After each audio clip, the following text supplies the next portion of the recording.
Hokuanga ko lili. To eiki. E kuanga hia. O awe ku palaku. O tua maf ko mata mai whakaiwana a Fiona. Ko koi tu e ngai tu i mo eiki o ngai eiki. Ko arifa pe mo o me ka a Fiona. Ka mataanga pe mo ngataanga. Ko oku ia i mo nai ia i mo ka hawa a Fiona.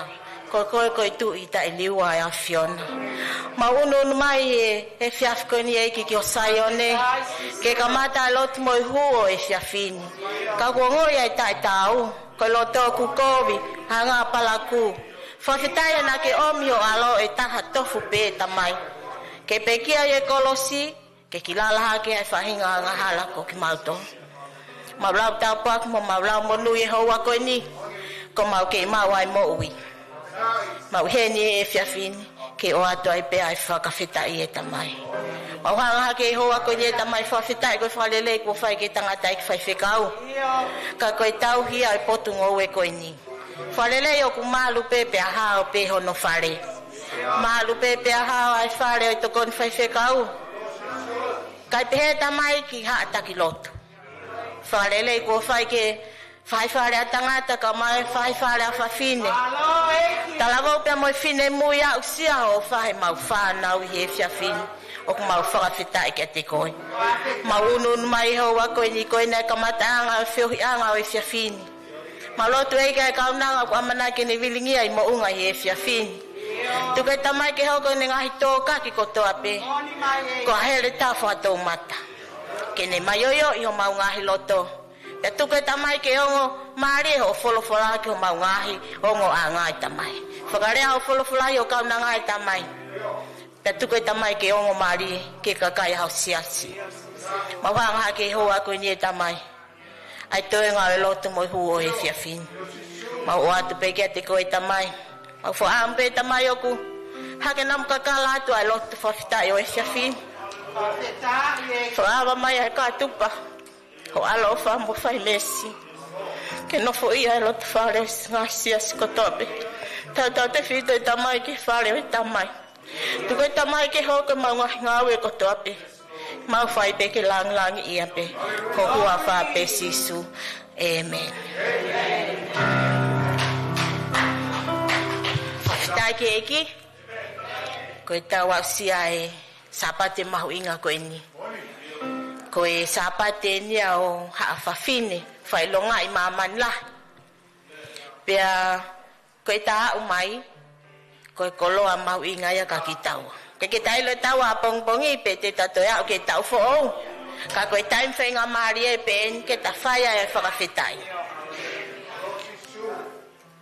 ko toto mai ai same uloaki pia kono vesiua o ke ai konga koe ni ka koe lau a sihova e kumanako iyo i he lau ona o kune whakalau loto aho pia moi po koe whawhitai anga ia o kulau maari aho ko toa pe kai tuke whawhitai neongo koe mo ue au toa pe mo humu ka whai pe whawhitai o hene ko ihene e whiawhine ke tautale le ki motono whare o i tamai i he houan tautale le hene tangatai ki whaiwhekau toa wao ka masoana mo na whare pe tautale le i tokon whaiwhekau Moses ka maana mo na whare tautale le hene a Pitason ka malavinia tau ke kau mo ki na ua he ngahi ahoni e hiki o whawhitai he whare o i tamai pe heki kia ki nautoro kotoa pe si hataki lotu kai ke ulawe i ki nautoro ko tatali lele hene kau tangata ike o lotu hau whanga mo ki nautoro kotoa si kau whine eiki mere ka mahola liona mo ki nautoro no kotoa pe hawate ku tatali ki nautoro kotoa pe si kau aahi o tau sayone o eiki i he whiawhine tatali ki moto tatali tau talawau pia mo i whine mui kau mai tau longa i whanau i he whiawhine tau kau whakatamu ki motoru e sayone o eiki ia ku tatali mawahi a ki nautoro ku mamata mai e atapea mo e rea o ku ko whaampe ku o ngoatu ai lotu koe ni mo i whawhitai o tau whai pe ia hatai mi mo ai whiawhi ko loto lele ho mo loto ke mo lawa mai ke tau kau whakataha I e hiki o whakawhetai I whare o tamai. Te whai pe ki tala no whakatua koe ni.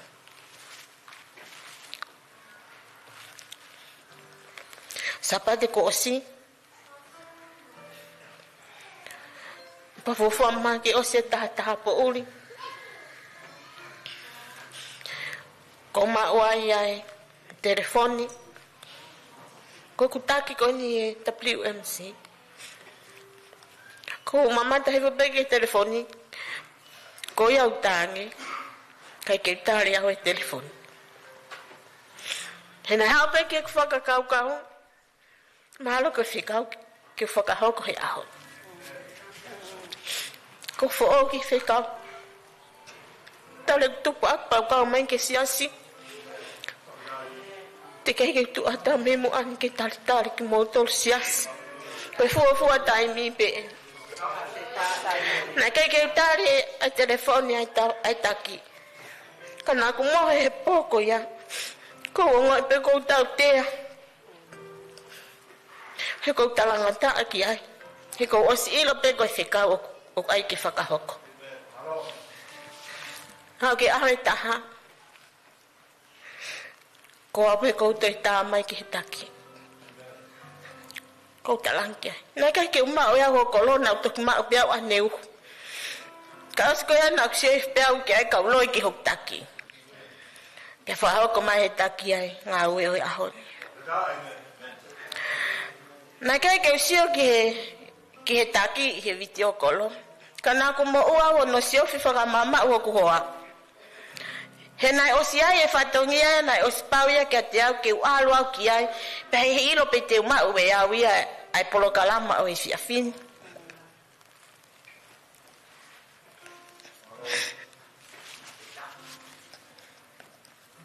He koe whatongi ai, na ku ilo pe au ki mua he tua pule lulu. Pau toki mao au e whika au e taki he sapate. Pana osi mahino e whanonga ai e whahia. Tako pau ke uno whawhaka kakatu ku whatongi a whakawhamili. Ke lau walele. Pau toki hao he monite. Kaka hui ko mahu inga e whikau. Ko pau peke ku whoki mai au. O mahu inga ange whikau ia e lotu. E whikau koe na e whamili. Nā ku moha peho no siofi hoku hoa. Te ki ke utali au ai, whekau kau ko whahau ko he whiawhin. Ku ka mo mai peho ku hoa o. Kau siofi pe. Aure ku manatu, ke aha koe nai whauai ho ma whamili. Taimi koe nai whai ai fuakawa hoku hoa. Nā ku sio koko no whaitama uri tapu mo ki moua, ka kaha ene siofi o ku whaitama uri, he? Ka manatu, ka whine motu aniwa ko ia e whai ai fuakawa whakamui mui. Taimi ko nai fuakawa ai whine motu aniwa, hufanga e whakatapu, hulo atu e ku siofi au e tama uri hoku hoa. Pea pehepe. Ah moe po, ko tangutu whalawlauloto ki eiki e ne ofa. Ko mea mau inga ah moe po, malu. Hake ai ku mana tu ki he lawai punake. Ho pulu taki ko ha. Lau foki ko ho ofa. Ho tai tari e kurea ko uma. Ko whakawhetai angai au kuloto. Ko tari iyo ai peke whekau e whiawhi. Niongo ni fo ou. Kei ke wilo pe te whewhe. Kau iyo pe.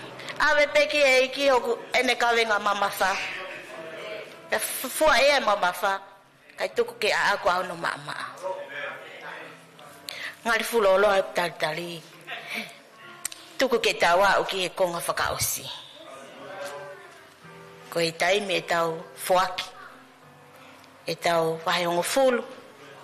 Peko e tau mea ofa. Oku kore ateni ka kinawa aku na whahau kai whatongia koe ni. Ke na lava mai mua o whakakakato hono tānaki e tau wahai hongo fulu Kai ke te whakalolo ta o slawe I pesias. Ai wahe ongo fulu. Me ape uk whakata loto ke whaki. Whaki fie fia pe ki eki. Whaki loto lele. Malo. Whaki ki eki pe ake.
Kopano.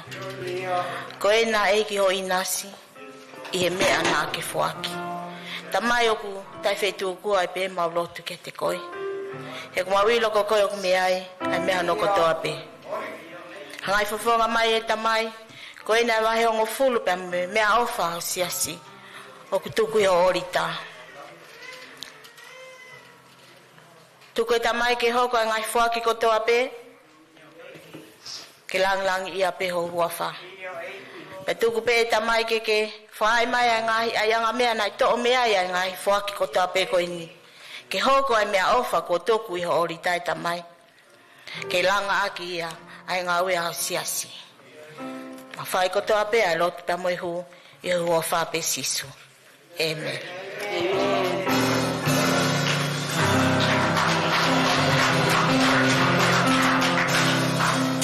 Oklelea Sihova. Oklelea Sihova.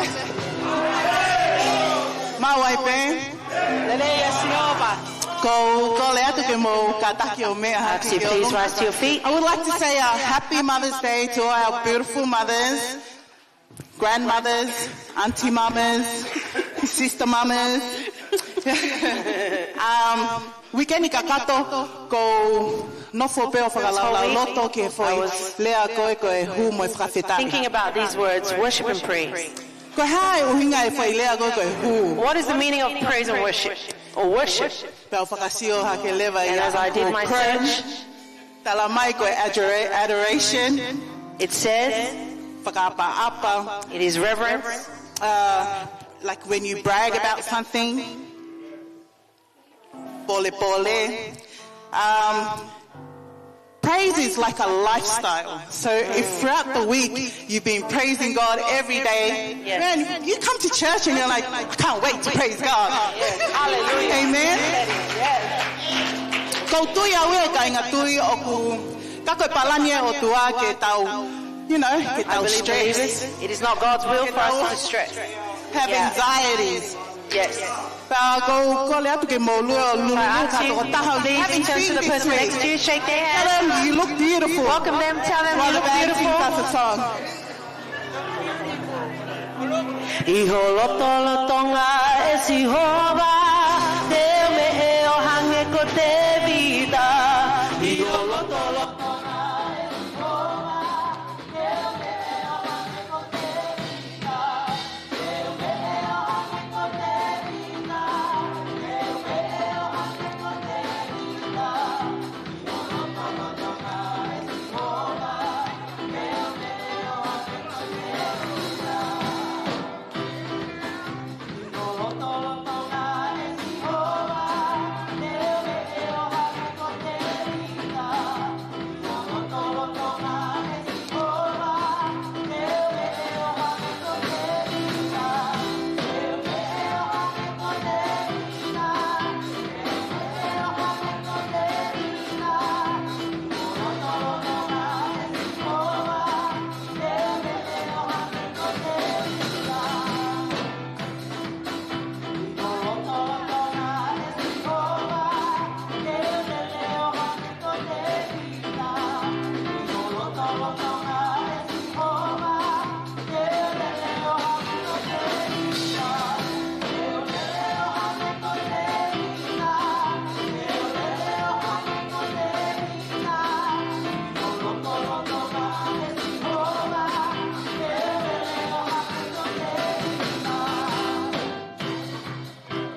Fakatupu halotoma eiki ateahu mohalau malie tu umau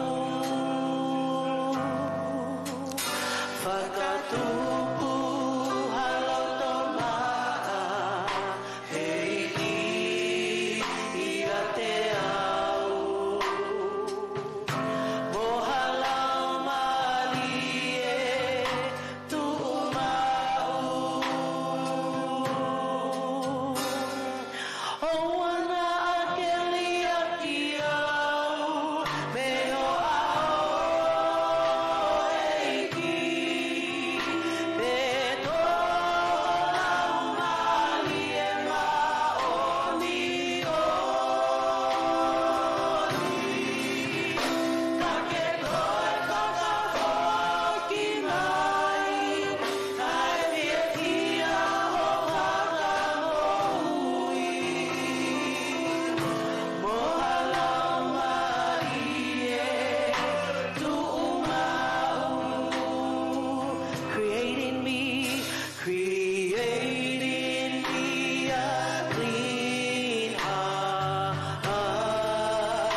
Ikai whaama lawa eki ke o tali ai whaingata ka ikai koe eki ikai te wili fia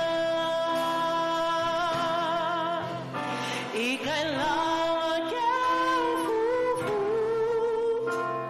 e kuana hala ka ikai koe eki ikai te malawa tau hiwa whakataha mai ikai whaama lawa eki ke o tali ai whaingata ka ikai koe eki ikai te wili fia ikai lawa ke fufu e kuana hala ka ikai koe eki ikai te malawa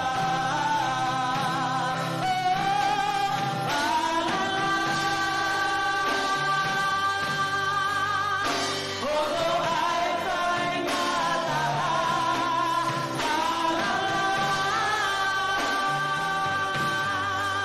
Tau ki he ngatanga E mawe te maweiki Ikai hatoi holo mui Tuku keu halala ki he aviona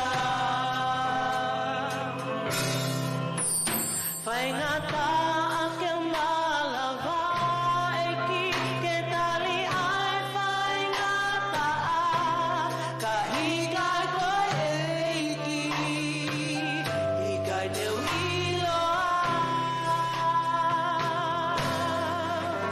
he koe whaleni kuola kato ui he maka ka ikai koe eki ikai te malawa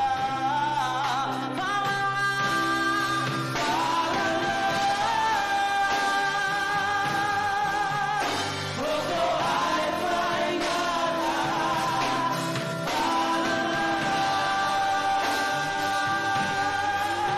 Au ki he ngatanga E mawe te maweiki Ikai hatoi holo mui Tuku keu halala ki o aviona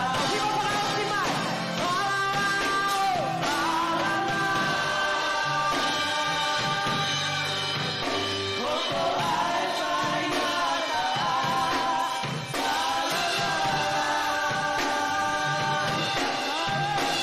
ki he ngatanga E mawe te maweiki Ikai hatoi holo mui Tuku keu halala ki he aviona Meu ngawe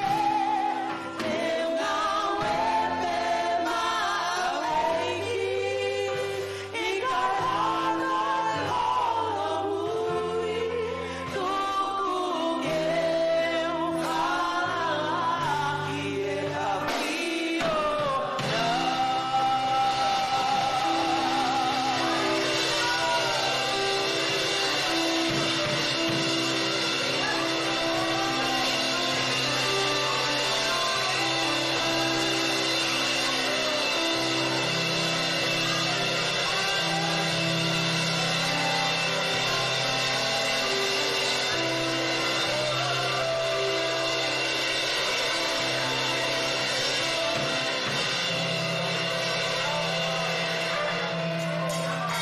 Koe mau lotu ia eki e whiahini. Ke mau whalala ki a te koe e taimi o e whaingata a eki. Me ongo e ngahi ahi e hala whanonga. Tuku ke mau whalala pe ki a te koe eki. Ki ke kau I toko taha tene vahe folofolahi e ahoni.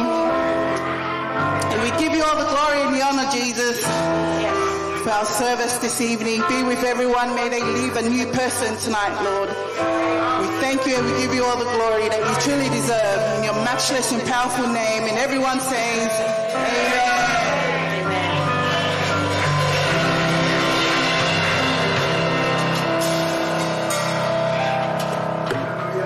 Praise the Lord. Amen. I will trust. I will trust. That's what that song says. Even to the very end. That this house is built upon the rock. The rock is Jesus Christ. Amen? How is your covenant going? How is your decision going? Are we still signed on the line? Or we refund? Praise the Lord. I'm so delighted to be here. Mother's Day 2025. And as I look around the room, there are many women here. And you know, every person in this world was born from a woman. That's how significant women are. So, if you are a young girl here, a young adult, you are not yet to be a mother, know that God has a purpose for you. He has a plan. And today is a day for us to recognize God's great plan. Without mother, there would not be child. Hallelujah. Praise the Lord. Even our own Savior was born from the Virgin Mary. That's why how significant women are. And also how influential we can be. Amen. So I'm so delighted to be our MC today. We won't take any more time.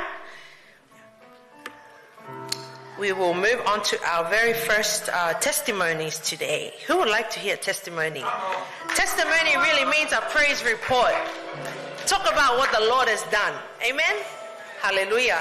So, time ko momenit ko ni te tuang leva ka matelita na faho, ifuka mele palele. Hai pe ya mo e fa ki mo mai ke hoka te na talaloto, so they will be testifying and then we'll move. Yep. 5 minutes is good.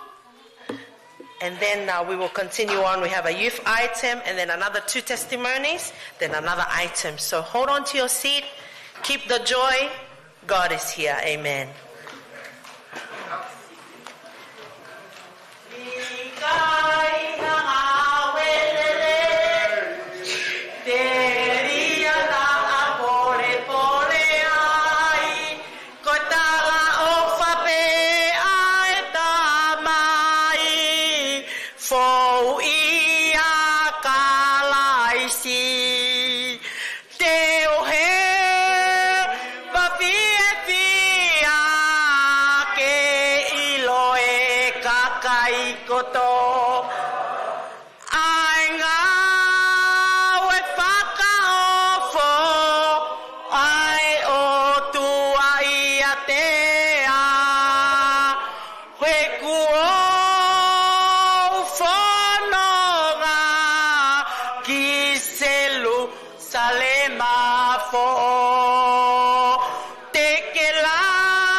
Si su tau fai pe tau lotu pa tau fai tau wa mai ki he a ko ni o famalo pa fa fetai ko hi ko e fa pa pat ki he ho fa fe ka o sta mai ho fa fe mele o kai ko malanga pa mo ni pe fo ki ya he ko e fa fe ka o hanga ki ko da to ko fa nga mari pe fo fi mo tu aya te aya eleba ke ela pe o uya mele ke o ka au pe me ko e ata sio ki ai fa gawa ke ta ka te tala ka fua pe ko lao fo ki ai ta to mit betol monia ko hui ko ke lo to ka pele le pe o si ta malanga ko kore ka to ko va fa nga mari ko ke ilo profeta ke o fia pa fa vetai pa fa ma sio ko piva kula si piesa fatai to be ta mai fit moto hina ikai ben pa o te me moni ata me ko whakamalo e ki tamai he taki ko uhi ko mama ko ko na whakamau ia mere ura fu mama ango tamas kusi ka ba to whakamatala mere o iawe to whakahelai ha uhe taimimi mo si o ke tohi ko na ai ko na kai ke tau to wharoro taimimi en pai pau malanga mone mea ai peate o tu ai ki ka anadaya alo hiri whakini mai alo hiri whakinima pake alo lotu ki ai ke wehe kwa ke lava sio na kai a tolu tanga he anadaya eki ko siana ina whaka na hanga tā kakai pako siana ina ku ne hanga o whakapihi e loto ho huawa tanga eki aluko ai he ko huawhaia o ku te uvea ngawe o te sio mai ko ka au ko fiesta te tu te au mea ia ko whakamalo he whakamalo ke o maulotu whakamalo ki he ngahi toko ni ko toa pe ka pau te whaalau ko e hau e tahi ko e hau e vai he i e foha te nofu ke pese te te au e tawe e ki ka mea ko whakamalo na e uro e mama pe o kei mama vai tala mahe e ki oni oa toi off ma te ulo pai pau pe fo ke pe he ka ko fu hango lau ana ko ka fu malo hi tau tol ko si supe e io ko whakamalo e mea ko toa pe ka ai pe no na sio mai pe ko mea koia ko e lea whakatata vai tau taha vesi ko fulu ko hai o ku whaamau ai fefine whailelei e o maongo onga ia i he ngahi maka mahu e ko tau hiwai ne ongo e maka mo e koula mo e ha mo e ha si whae ko si whanongo he hiwa he peange e kaure ka hiwa ko pe whae ke totong mai ho moua nau whae haka nai fia ko tangi na whae me a koe nau fia totong ko toa mo kulibot bea kai tangi whae nau fua he mahina hiwa mame ko whamalo am sias kakai si mo nau whae kai ke ngalo tau anga whae pau tawa o mai ke whae na tau whaatalanga ta pau tawa o mai ke whainga ta koe whae ko tau kore pe ke eki ke tau koni mai ka te tau to lo tonga pe anga hala tutuka si isu lo tonga pe tau anga hala mai e mama ke tau au ki he a koe ni ko whakamalo lahi pea ko mere ko re fa more tofia anga ko malanga ko lotu ko motua ma fanga ko ka pa ko ma ko motua niwa pe motua he lotu eki ko awe ni hanga hala pe te motua ta ko pe hanga hala mo ni ta mai foka ke ta to hanga hala pe au whakamalo e se ke kata nama ya to ko wahola ko ana saloni ngai to ko ni to ape ko fio no tana ke ta po aki pa ko pe Whae whalau mare ko osi te vai mea whakamalo he i la vale rei amen he papau na ka kerea mai teu malanga he a koe ni whakamana ko tanga tanela ko wheni mano ki ai e kumua tunu ko vai malo o pata mo tolu e para tu te wala kai whare kai o pata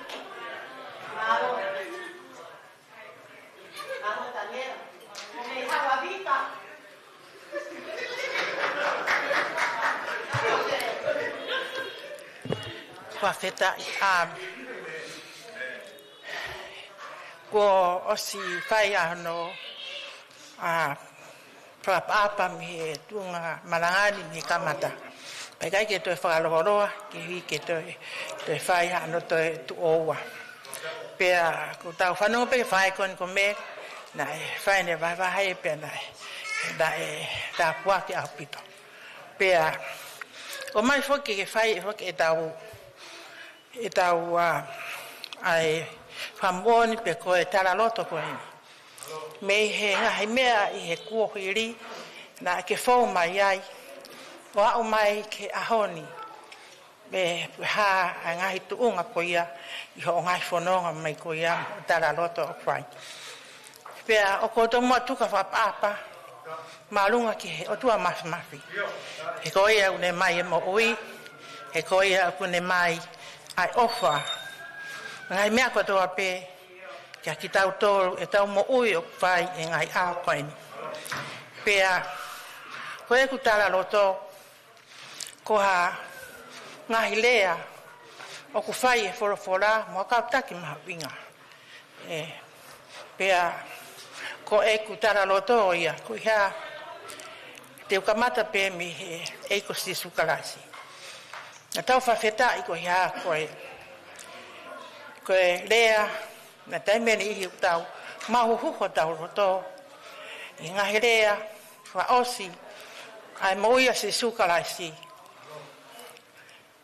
pe ane hiki atu me mama koe pe a koe ne lea ai tamai ai fohaki e tamai fa osi e ngahi ngawe na ne omia ke mamani ko ya ke hui a koe moa pe a koe ne lea e ni tau hai tau lahi e ni tau whanau ke kau hange pe o pihe taim ke taim ai a na ne pehe e tamai ko uhake a kulau maari e ki honima pe a kou whawhetai ko hea koe lea o kune ai ko tau roto o mahu hoho ia pa koe maama ia ai o omi mi ai kamata mi ai o au mai ki e tau konferenisi whaka ofa mo tāpuaki ko ia i he tauni pea o ko o mai enka di tau tol ko hea ko e lea ia e tau tamai pea pehepe me kuonga ko ia o au mai ki ngahi aha koe ni ka koe koe na ki ai ho tamai mo whae au mai kia te koe pa pehe ki ho whana pea pehe foki o koto mua whamalo ko iha ko a whae i ngahi a konaki pea mga tatarai whare na ne whai rotonga ai mo ui o au mai ki ngahi tuunga ko ia ko mausia ko whae ngai aha koe pea i he tuunga o ngahi ka konaki ko ia na e huoro mai me whakamo ui a si sukalaisi ai o te ao mai pe ai uro e mama koe e tau kawenga o e tau conference ke uro atu ai a na e hauko mai pe ia ki e taimi koe ne e kumo ui me ngahi a konaki na whai e kwhae na ke uro mai o a mai ki ngai a koe pea hau mai ke konferenisi ko ni ko tapuaki e mo mahuinga ka te au ko ia ko fua o la konferenisi ni ko fai i asereriani pa pehe ki fai mai ki sene pea talo e ku kau ki he piasi o te ia ki kau ia ngahi konferenisi pa ko mea ko fefia mo whakamoona ko tua dahe ahoni ko ia ko mo ui ko ia ko au sia ko au mai ki ai pe te iro ia taimi te uto ia i pe te ui Spain ki he hoko mai ko ia ka ko whawhetai ko hia ko e tara loto ko ia ko iloi o hoko ata pe i he awe o ka venga ko ina ta osma tapo aki o au mai ki e tau konferensi pe ana tau sio pe ko ia na e malawe ki a te au na aku mau e hoa lot ko toa pe fu aku ni fa angai por kalama ko toa pe na e fai pe ako me ai na aku fia ai mo fa mo no ia ka te au ko ia ko lo tonga ia e mo ui me conference o ta po ako en pe kai ke ngatai na tau fa malo ke fai fikau pe ke hoa soana pe ke tokoni pe ke hoa fa fetai ko ia he whare o tamai, i e futa puaki ko ia, e tau whoranima i he aho whakausi. Tau whawheta ina ke ulo pe mama, ulo e pe e tau kawinga ke ulo atu, na e ulo pe i he aho ko ia. Whamaro e ngahi kurupu, te ahi ala nima na mau whai i he aho ko ia. I kai ko koe, pe i kai ko au. Ka ko ia pe, ko o tua pe, ana. Ai mana, whakamisteri, mai whakai, mga himea ko toa pe na tau mau ai tāpuaki o e ahko ia. Kai ke ngatai, na e hao ki ai na tau tāpuaki ia whare tamai. Na e whai aha baptaiso. Na e whai ai ha whanofo whaiwhika. Whamalo ko hea ko whaiwhika uhuila. Papehe ki hoa ki a patai musi whanau. Ko e tāpuaki e ke whare tamai e ahko ia. Na e ulo, ko tau ngai fora ni maia. Wa tau sio rewa ki ai, ke ka veinga nai o mai nei ha fua ia e tau ngahi ngawe i heta mai o e ke mai kaunaka koeni ko ia ke uro atu a teki nā ua koe whare e tā mai e uka matai mea teki nā ua hono awe ai forfora o kai ke tau te tonga toru koe haka ko staff mākia pāni mo e koe ngawe eiki o kai ke to e whakalaulau ia koe hāmea na ke whai pe mai pe eiki ho taimi pa ke atu lea o tau lau e forfora pa tau whawhetai koe ha koe tāpuaki whawhofa koe mo tāpuaki nei mahuru e kia okroto i he aha whawhofa koe ni tāpuaki nei mea kotoa wa ia e tamai o eiki mai kaunanga ke na awe whahoko ai māma koe ia mo e uro atu e māma koe ia kia wheitu koe ia o who'o kakai o who'o koe langa who'o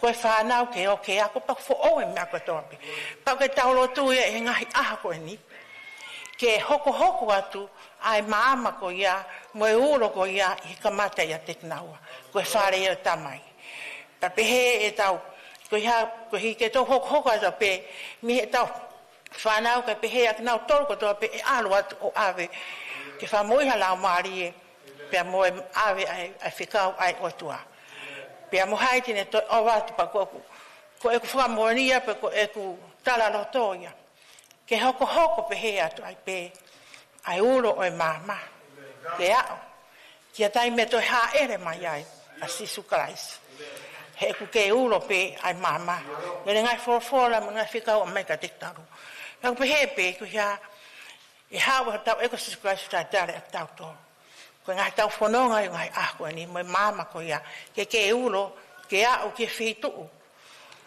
o te e o tua ko whitu ki tau o mo i ta ingatai pea koe veso ko mai ke whaheonaki mo e tarota ko whai pea mo e ka venga koe ni ke tuha ke pea ulo atu aia o whamonika e tohi koe na e whesowa he nima Mustafa aia te uraua te au peon wharea koe ia o pehe e ia a koe o ku mate pea tuha ke mihe mate pea e fua ki e kalaisi ai maama ki a te koe. Ko ia, o koe mai ka te tau tolu. Ko hau tau te wha mohe ai. Uta mai he eiki, o une o mai e maama ke uno mai ki a te koe, ke awe. Awe ane forfora ki au hange koe koe ku. Os awe atu me mua. Awe ki te ke iau. Koe popua ki a ia o mai he vesko ni ka te tau tolu. Pea o mai ai ai vahko ni o mai ai kia te au ai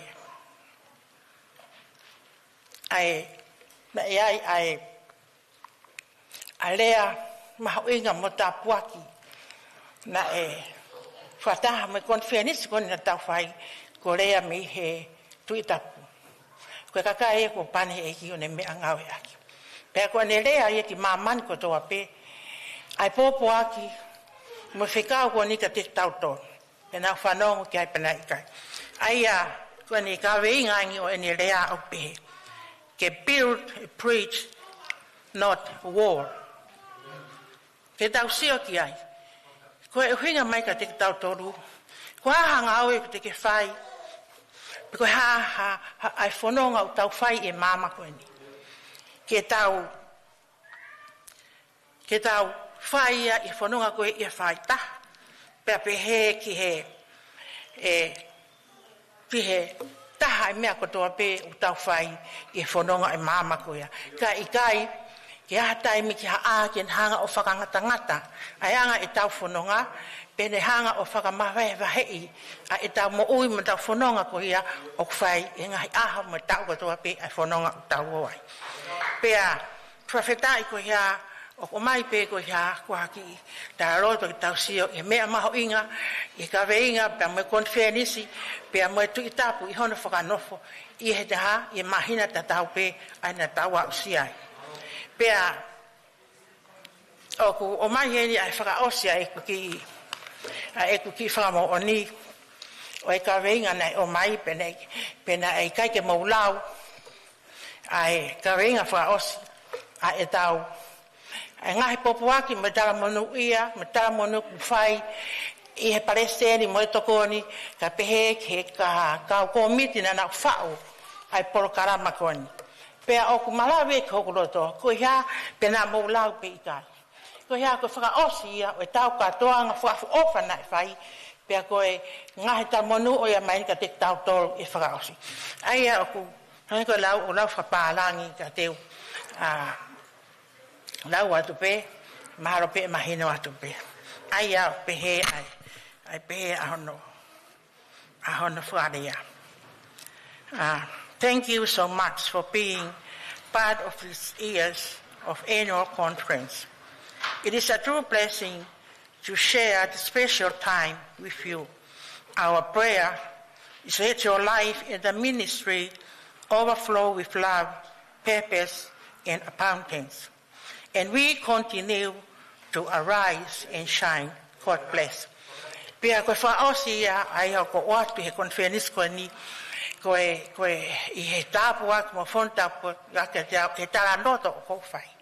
Wau si ai tāpu aku mai maho inga konferenis na tau iai. Pia ai au tamai ka te tau tōru whamalo mai ai. Mea kinau tōru hon kotoa pe. Koe hai ki pāt koe hai mea na ke kawai. I he konferenis o e aho keni. Pena ake hoko kwa tā mea, pena ke hiba, pena ke o mai e wholofola o eiki, pena ke mauka kato ai konferensi, pena ke hoko koha asa. Tuangi koe ngahi kongai o mai o mai koe ne whamono ia me tā pakoni. Pe na ke hoko koha tamasi e te ke tulori, ke o awe e tau whelaulau. Sio? Koe mea mahaunga koe pātia na ke kawai. Kono o mai whakahoko ai mea kai, ke au ke whaiaki ai whelaulau na tau whaipa na e whonu tā waki o e ahko ia. Kei ngā tau te pehe mai. Koe tā puaki ia, koe kia lawa ki tau whewahe aki ai. Ia taimi a maho inga mo ki mauto. Koe tā mai koe nau lotu ia, ia ofa, ke tō ia ki he ngai siasko tua pepe koe ngahi tuunga siasko mokau mai ki ai pe alawa ke whawhonu I he ofa ko ia mai kai ngahi tau mua ko tua pe o mai kai pehe ke whonu pa alawa ke tupulaki pe ke hoko atu ai ka veinga ko ina tok oso alawa tu ke alawa ke toi ke tuha ke pe aulo atu. Koe whaosi ako o mai e wahe koe ni singai wha he ngai ako ni umuhawha ofa. Ofa ke ulo ai ka veinga koe ia. Ia mou ngahi loto, ia mou loto whare, pepe hei ko mou whanau. Koe ia te na oatu ai uro e mama koe ni. Ke tau tangata mo tau tangata. Pe he e tau fia. Aki mou tolu hono kotoa pe, koe hawe eiki o tali rea aki tau tolu. Ki ha ke ulo e mama koe ni. Ka tau sio re waki ai. Pea koe ki I whamoni pea ko oatu pe koe tala loto, I hoku loto, pe I aho mo e tapuaki, o e aho, o e ngahi, I ako naki na I whai, mo tau eiko sisukuraisi, e ako manaki o whawao mai eni, ke whakaosi mai, ko en I herea, mga herea whaofa, na I hoko, pe he ke kautaki, na ngawira toa eiki, o ako mai ke ngahi ako ni. Pea ko eku tala toia, ko ofa lahi at ka tek motor hono ko toa pe e whaketapu e kena at motor e o tua mafi I ho mo ngai ngā aue pe pe he ko mo ngai whamiri ko toa pe e wafa alo ko sisukaraisi amen.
Malomo asi oto ana ia te mai ma ui kua ke whala ki ngā aku na ake a ka pau te utan I he pongi hive hiva ma whakamohea I ho ta whaki Whana mai aho o ngā mawhona ki Hoko koe ka pasaia I e kumohui E o tua ke tāpua ki si e kuwhae Kene mau hanonga maha ti e ngāli Si ole ona oku kei anga mai pe Hola kanga oku mahu I ngā tape I kane malo asi o tau a whina si wā Whainga tākanga e mahi mai asi o fofonga Pea mo oni lewa ai lau wholofona Oku ke mahulu hake I he mau ka koloa E whanau ke tau whakamalo Ki e whae kongone si I o whaau foto Sei lau lau pea I kai whai a siloto Koe uhi koe mau ki kalele ono E o tua ke tāpua ki si e kuwhae Kene mau hanonga maha fi e ngāli Si ole ona oku kei anga mai pe Hola kanga oku mahu I ngā tape E o tua ke tāpua ki si e kuwhae Kene mau hanonga maha fi e mani Si ole ona oku kei anga mai pe Hola kanga oku mahu I ngā tape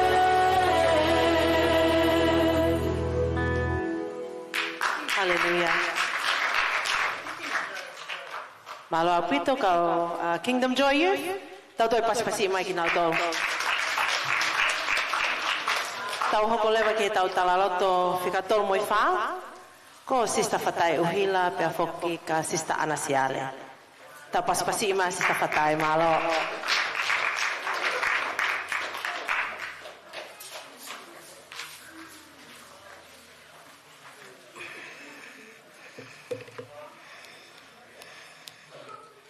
Praise the Lord. Happy Mother's Day.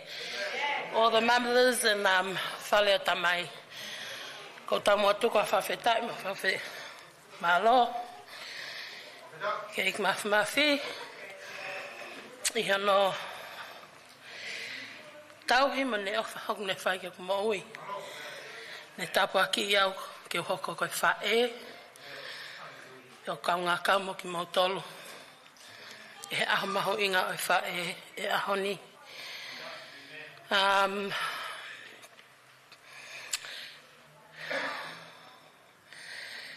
It's hard because my mum is back at home in New Zealand.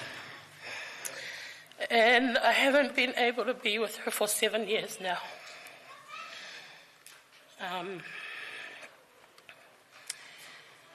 Me and my mum, we don't get along well.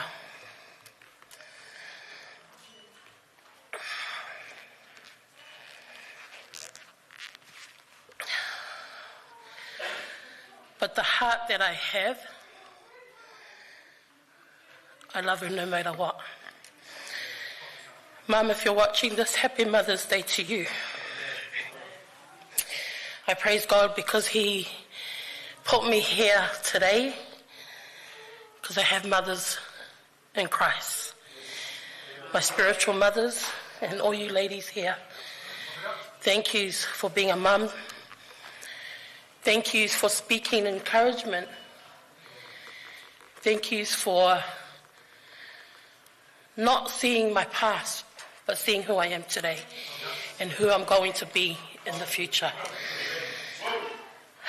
When our leader asked me to tala loto today, I said no. For the reason of being, what more should I tell you? You guys already know who I am. And when I walked out, she said, you must talangofoa. First of all, she's my mum's family, and she's already tafuluing me. So I said, okay. I hopped in my car, I drove home, and I thought to myself, Lord, I don't want to talk about my past. I don't want to talk about what I've been through, but I want to talk about what you have done in my life today.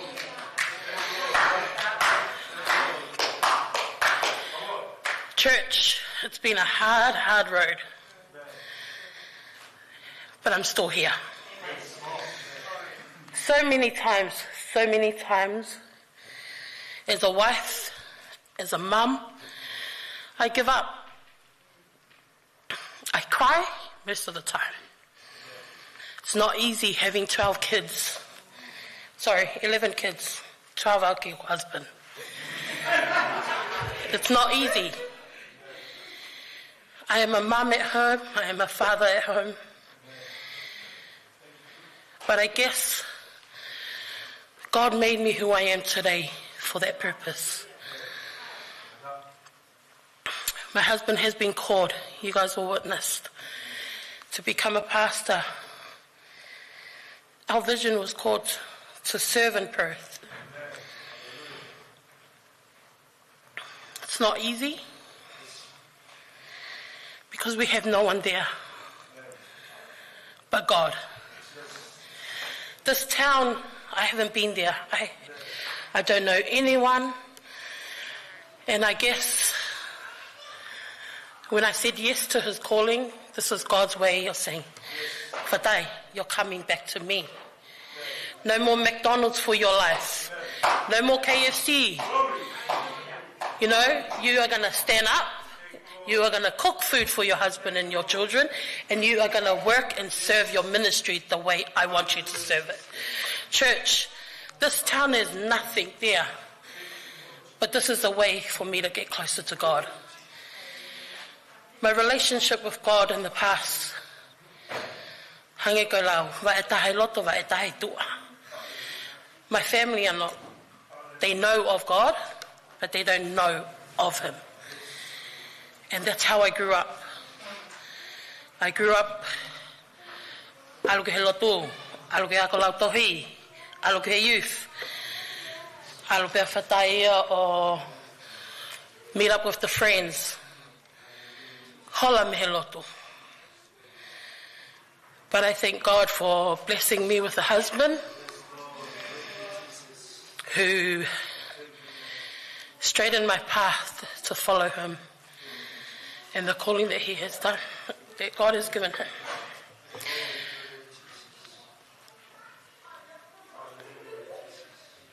I want to testify the goodness of God in my life today.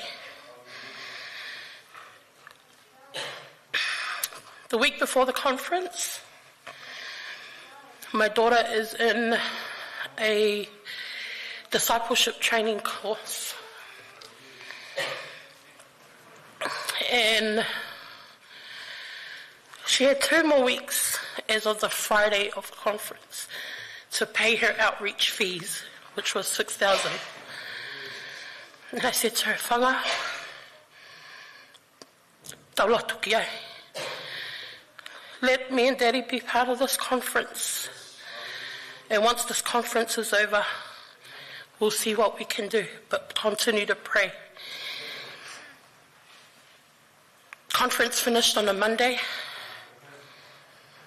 My daughter keeps ringing, Mum, what's going on? Mum, have we got any money? I said, Whanga, not yet, but keep praying. Wednesday came, Thursday came, Friday came was the day that I was supposed to pay her fee. I had nothing in my hands. But God did something, and he did something really big in our family on that Friday night, 12 o'clock midnight. I get a call to get booked in for catering, and that job cost $6,000, was paid on that night, which went straight to my daughter's fees, which made my daughter hop on that plane and go on that outreach to go and spread God's goodness and his gospel to a town that still doesn't know who God is, to a town that doesn't know. And my daughter struggles. She rings me every day and says, Mum, I'm hot, I'm sick. And I said to my husband, this is your fault. You sent my daughter away. And all he said is, do you not see the goodness of God? God provided for her to go. Do you still not trust in the Lord? And I said, okay. Lord, if you're going to make me trust you and want me to trust you and rely on you, you will provide my way to this town where we're going to serve your ministry. Church, today's the last day for our family here in Father's house. Pastor, with a humble heart, I say thank you. Thank you.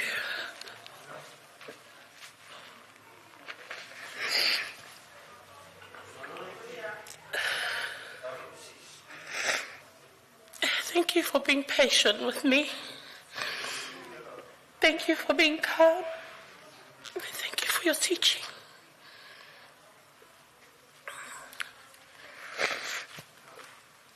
I'm going up there, not to find my glory, but to lift God alone. Thank you to my spiritual mother, a God-fearing woman that I've watched for the past few months that I've been here. I hear the stories. I'm not going to lie. I close it out so I can see what God has put in my heart from you. So I thank you. Thank you for not giving up on me.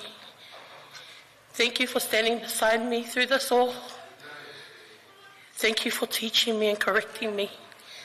And thank you for your prayers. There's a Bible verse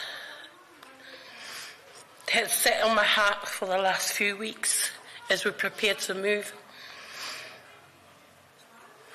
From the book of Hebrews chapter 12 verse 1 says, therefore, since we are surrounded by such a great cloud of witnesses, let us throw off everything that hinders and that the sin that so easily entangles. Let us run with perseverance in the race that is marked out for us. Hallelujah. The scripture urges me to throw everything off that hinders and sins in my life. Holds me to fully turn and run after God. May it be internal. May I fear. And may I know God alone. Whatever form they come in, let me throw it away. Don't just throw off the things that entangles and sits us down, but let us run with perseverance. This race is marked for me. This race is marked for my family.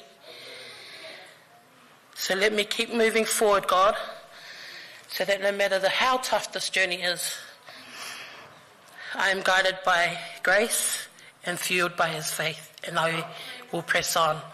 Thank you, Father's house, ladies, church, for everything you have done for me, my children. May all glory and praise be returned back to him. Amen.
Happy Father's Day to all of you, all my sister in Christ, in the Father's of house.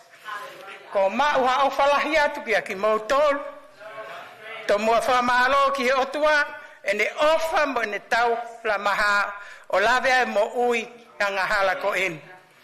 Ko whawhaitai ki a sisu, ko hi ko toko wā ko soana, whae whakalau maari e ki a tek tau toru e a ko in. Whawhitai whako uhi ko hola, mo mere ko ungo whae, pehe kariona, pehe ki a salon, pehe ki a lavinia, ka umaa, moana, pehe ka mere ana. Pehe ki a ki mautolu ngahi whae i he Father's house, he fiafi ko ini. Tau whakamalo pe ke otua, ene ofa kana i ka ia, te tau i sehe a ko ini. Ko lau pe ki vesi ko ini ko same tolu fitu ves fa talamai. Whakawhia marie i koe i a Sihova.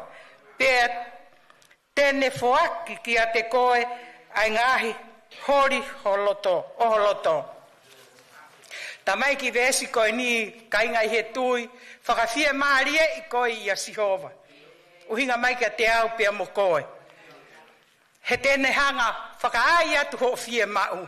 Tene hanga whakaai atu ai mea e hohori o loto.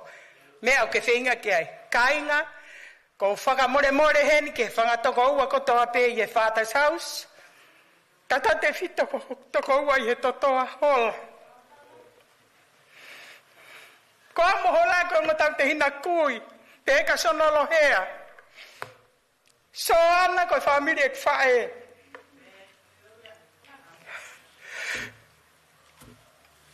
Ko whakamore atu ka tika motolu whangawhae, whangatoko ua, peka sista salon, peka kalatiola, neo moe.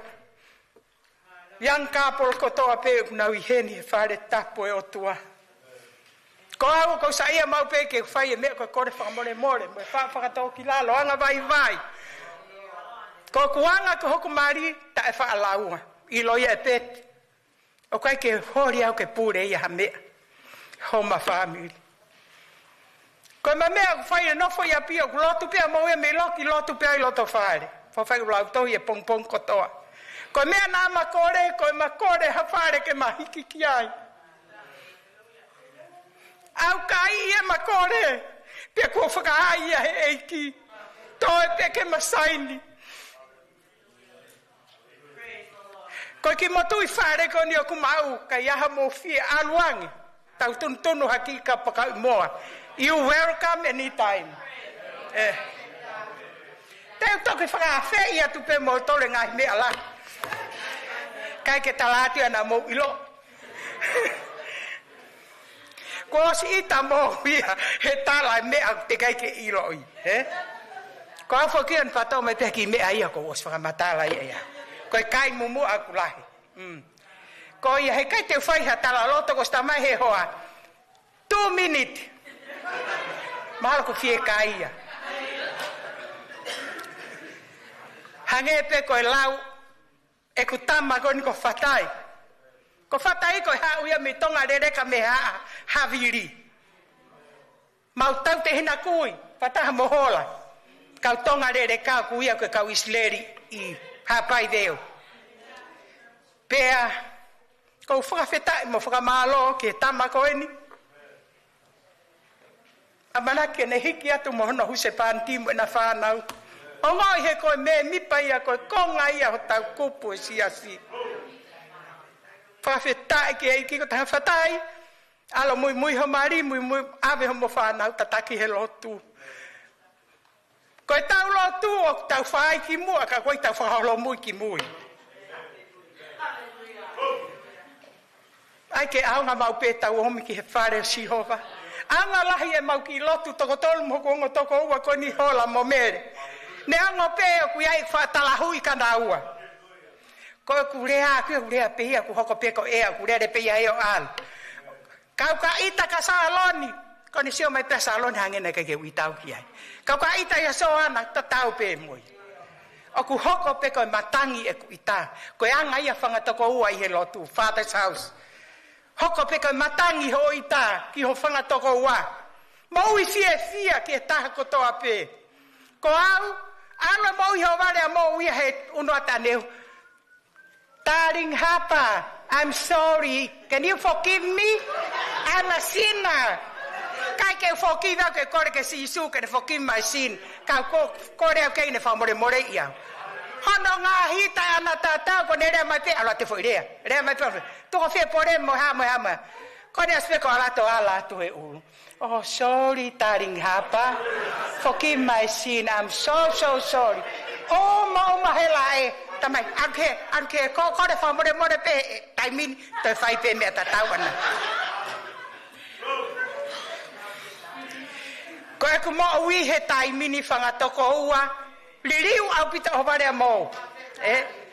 Ko sisu pe ko no whahenga ia ko ni. Ko aku korea ku ne whakaai. Ko e anga hala au ia. Kau awhio I he Sihova. Ai ku to onga mo ui. Ko urea pe he miniti. Osi he miniti. Pau te ura watu ka salon. Salon, anu kon foi me. Ko ne ospe ko ia. Ko ne hape salon. Ki mi haki, I'm your sister in Christ. Awe he whakalata, whangatoko ua. Mo ui fia, ka mo ui fuoloa. Mo, te kai ke toi hanga tu he, ke tala mai ke tukua. Ko, hange koe lau, koe ngai tonga mo uia, koe ki mui, kai ke toi whai. Ko whakawheta I pe whangatoko ua. E kusiwaka mo tolu o mo kei. Mo ui re. Ngahi mo ui a ki mui. Mo ane a fi. Han koe lau koe e whine motua. O te tau toi sio ke pāsi e koe koto whaka. Langarea, Koe tonga mo ui ka rea mai piha taha ko laka tua tātai he tua. Koe hako ho palo pare ma. Lau ho suka ki lalo na hai. Ko e ku mo ui kau ka ita atu ka mere. He taimini. Ko kulaka te uma mere. Ko mate o whatuka ko. Ko whakamaro lahi pe e tau wa umai ke fu mahu inga ko eni. Whakoloa na e taia menekina. Tau te fito pe ki hoku huse pāniti kai ngā lotu I he tui. Nā la vea hoku huse pāniti na talange to ta au pe tolu pa matu. Futau ene ua fulu tupu e ke mo ui wha mo ui he eiki ai huse pāniti ko eni. Ko tange alhake ki tafa koe hange halo mate. Alhake ta. Ko koe au ki o si mate pe koe lue takai olo pe ko. Koe ku tau kamo mai ko whiunga.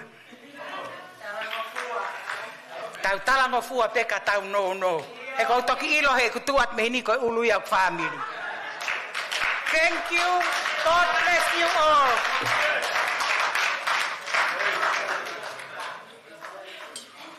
Malo apito Sister Ana, malo tau to e whaka paspaso whaka.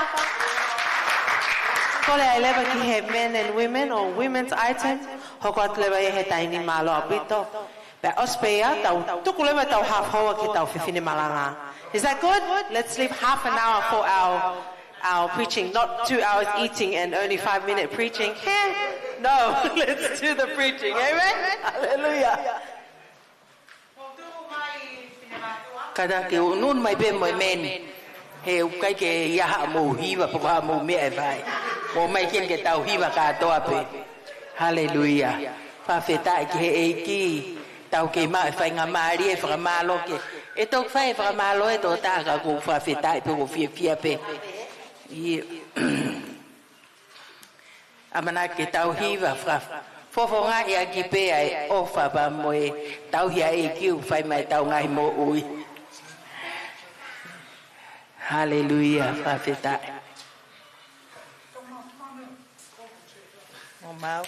Mo unu mai pe ko ni ha o pe man hin ke tau iba.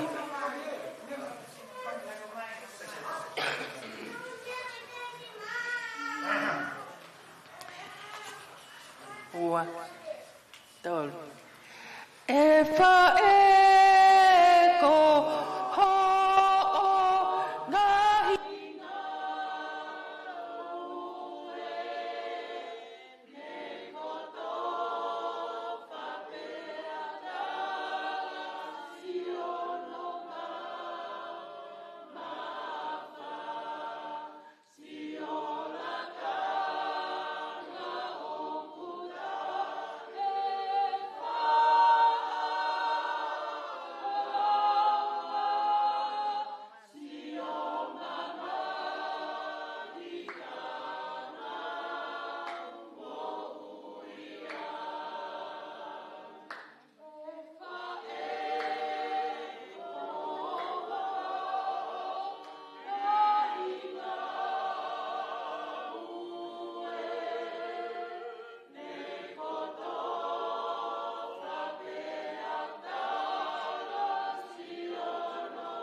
Praise the Lord.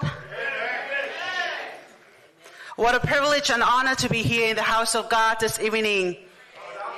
Vakai ki hono lelei mono fa ofo ofai unu mai e sino ha mai a kalaisi ki hono saione ke tau whawheta ia mo whamalo ia ai huafa maonioni ko huafa ikuna ko huafa fa ofo ofa ko huafa o kia e malohi ko huafa o kia e tapuaki ko huafa that can able to redeem us ka ko huafa e ko sisu kalaisi.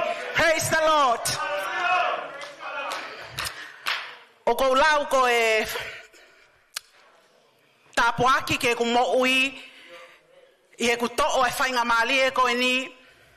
count it a blessing for my life that I would take the privilege to preach the holy word of God. When Sister Leona advised me I would be sharing, I was thinking for myself, I'm not a mother.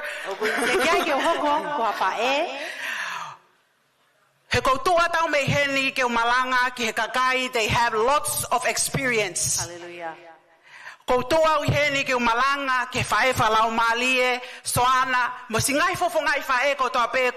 Experience of raising children. Hallelujah. So my husband was stand beside me and encourage me. Either we have children or you are a mother or not, the word must be preached. And whoever ka pau ke me ai heni fae mo ki mautolo mo me amai me he live stream, I want to wish you all a happy Mother's Day.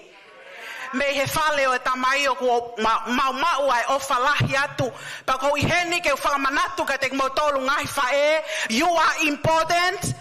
O ko ke mahu I ngā whau o ku honga mo ngai whatongia ko toa pe. O ku honga mo ngai tauanga mo ngai whailau ko toa pe. Pea ko I kai puli ha mea e taha ke fofonga I o tua, I ngahi loi mata, I ngahi lotu, I he ngahi perseverance, mo e ngā unu ki moa I he ngau ai o tua. Pea ko whamalo ai ke o tua, that I'm able to travel around ke alu ki Filipaini. Pea whoki mai, that I would travel to Philippines and back. Mothers here in Father's house. Great reverence in me to the Holy Spirit. My respects to the senior pastor and the assistant pastor.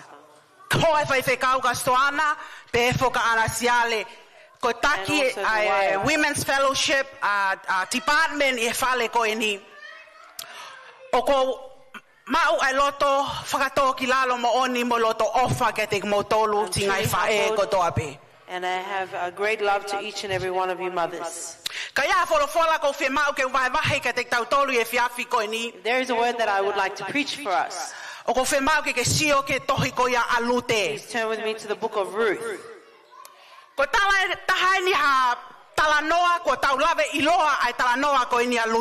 We know this story well. And if there is a theme I can bring to my sermon this evening, a mother's journey from brokenness to redemption, blessing and legacy. O a o ke taimi ko hu ia he o toa me lave mo fainga ta ko ya ki ha mo ui tapuaki pe ma mo ui o ne tuku hakoloa lelei ke to tangata hoko atu. Praise the Lord. Ke te toi ai ke toi ki whakatonga lelei ange ko whanonga anga ha whae na e foru I ha palo palema lave whakai loto lave whakai whakakau moiongo kana iai pe taimi na huhu ia he otua pe ane a eva I he tapuaki pe ane tuku ai koloa poko legacy mahu inga ke tau tangata hoko mai. A mother's journey from brokenness to redemption, blessing and legacy. The story in the book of Ruth.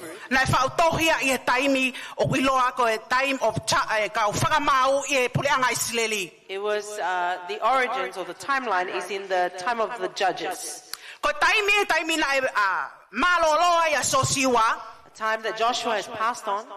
Pena kai to ia hakakai ke nau tōha ke o taki e kakai e kua ngā koe ni. And there was no one left to arise and lead the people. Ko uhinga o ke taimea ni na kamata ke anga tuua i e kakai Israeli. This is when the people of Israel began to rebel. Na nau whai pea mea whakatatau ke anga ho nau hori ho nau kakano. They did whatever they chose to do. They Na nau desired. sacrifice e ngai whanau iki ke o nau ngai o tua tamapua. They would even kill or slaughter young infants to their gods. Na e toa e whakapourilahi e pulea ngai Israeli. And great darkness fell upon Israel. Pena ea taimene hauai ai enemies o take over I pule anga koe ni mo taki po pula ho nau kakai. There were times that the enemies took them captive and took them as slaves. Pako taimene na hanga I o kakai o tangi ke a Sihova ke omi hanau taki. And at this time is when the people cried out to God to bring them a leader. Pena whire he o tua kau ui koe ako kau taimi o kau whakamau ka kakai te mouthpiece of God to the Israelites. And then God set the judges, mouthpiece to the Israelites.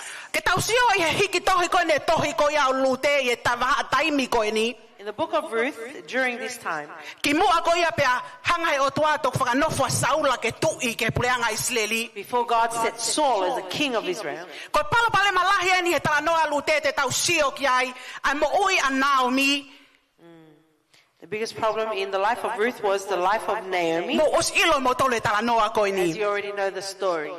Mate ai mali o Naomi Naomi's husband has passed away, pe toi mate mo honongo foha. and her son also passed away. Ko mea pena e toi ki a Naomi All that was left for Naomi ko mali honongo foha pe kono ongo ofe fine I e fono. were her two daughters-in-law.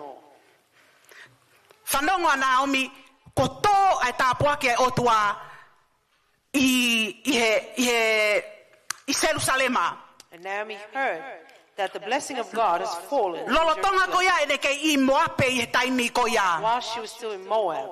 Tamai na whanongo ia o ku tō that God has visited her own people. Hallelujah. Tamai na ne make up her mind na ne ha'u ki hene whakakaukau. And it came to her mind, Despite the adversity that she's currently going through. I he palopalema ua tonga fōua ia Naomi. Ko palopalema o mamahi. it was the problem of pain, Ko palopalema o ngoi ai mole moni ai ofanga. the issue of grief in the loss of her loved one. Ko palopalema na ne whakakaukau ko ne ongo foha te ne hoko atu ai lineage ono family. A problem that she thought her two sons would continue the lineage of the Kana family. ke he tala noa The ia. story was different. Malololo ua ngo foha Both ia. the sons died. Ka ko mea ko whema o ke tatake tato ka ngaki ai. What I want to bring our focus to, She's a wounded woman. hallelujah, Ko whewhine nia na lahi e ngahi lave ana e fōwai. Bonnie. Yes. Na kai ko lave a whakaeongo pe ia. It wasn't just an emotional wound. It was her whole being was wounded. Hallelujah. Taimi na e whai e Naomi e whili ko ni ke ne whoki. Ki hono whonua When tupuanga. Naomi decided to return to the country of her birth, Na e kehe atu e loto ia na mau e ne ongo daughters-in-law pe ko ne ongo o whewhine I e whono. her two daughters-in-law had two different desires.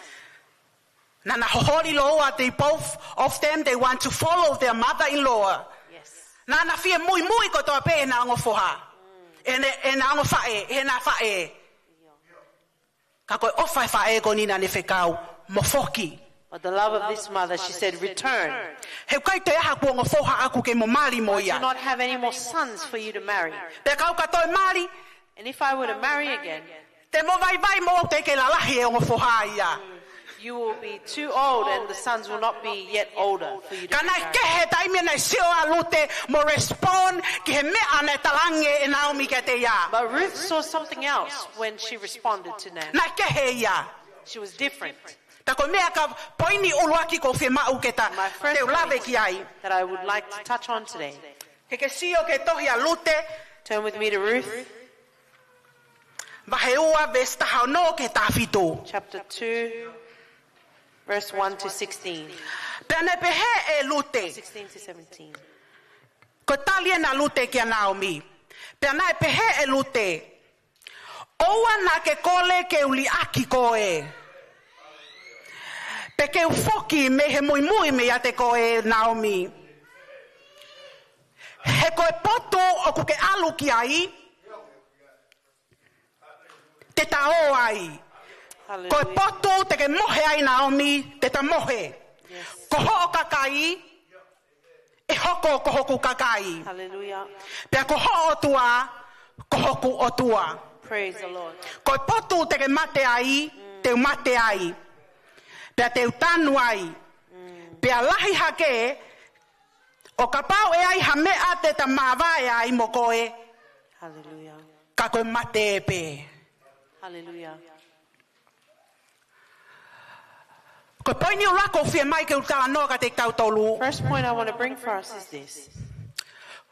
Koe tali ki ha fefine mo ui lave lavea, The answer to a wounded woman ke nea usia ai tāpu aki, mo omi hakoloa lelei ke tau tangata hoko.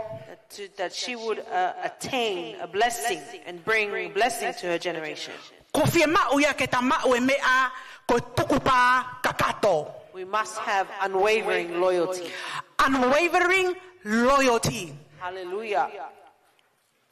Ko whahinga mo oia ni na iai ko alutena ne tange ka Naomi. This is the life Naomi, that Ruth was in. She said to Naomi, tatau ai pe ia ko moape au. even though I am a Moabite, I will follow you. te mui mui ate koe. Tatau ai pe ko ha mate mo mo ui. If death separates you and me, Te mui mui au ia te koe. I will follow you. Ko ho tua, Your God ko e ko tua ia. will be my God. Your people Ko kakai, will be my au people. hoko koe ku kakai. Whatever adversity we will go through, Naomi, Hape ha whaingata e te tawhauai. I will follow you. Te mui mui ate koe. I will follow you. Te mui mui koe. The word follow or loyalty means ko foi lea koe koe tuku pā kakato o ku hinga loloto ia ko whahinga ofa o ku loloto mehe loto. It is a love that is so deep within. Koe ofa o ku tuku pā kakato. It's a love that is committed to the end. Pa ko whahinga ofa ni nai mau e lute kia Naomi. Koe ofa o ku lalanga i na e vā mo e vā na e lalanga o whainga taa ke toi motuhi. And a relationship or a connection that cannot be broken. Ki mo pe tau toi unu ke tau loloto ange o kwai mea ko whelea ave ki ai ko uhinga foi lea kon loyalty. Pe ko tuku pa kakato.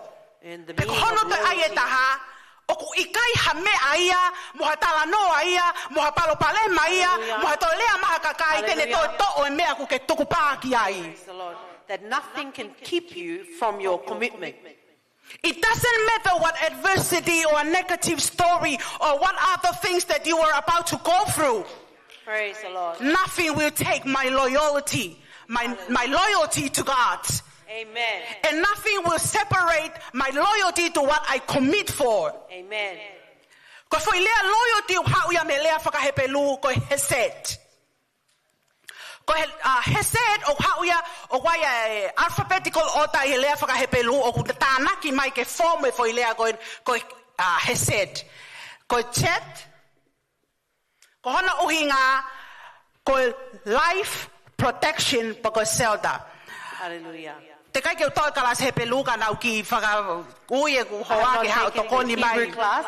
I asked my husband to help me.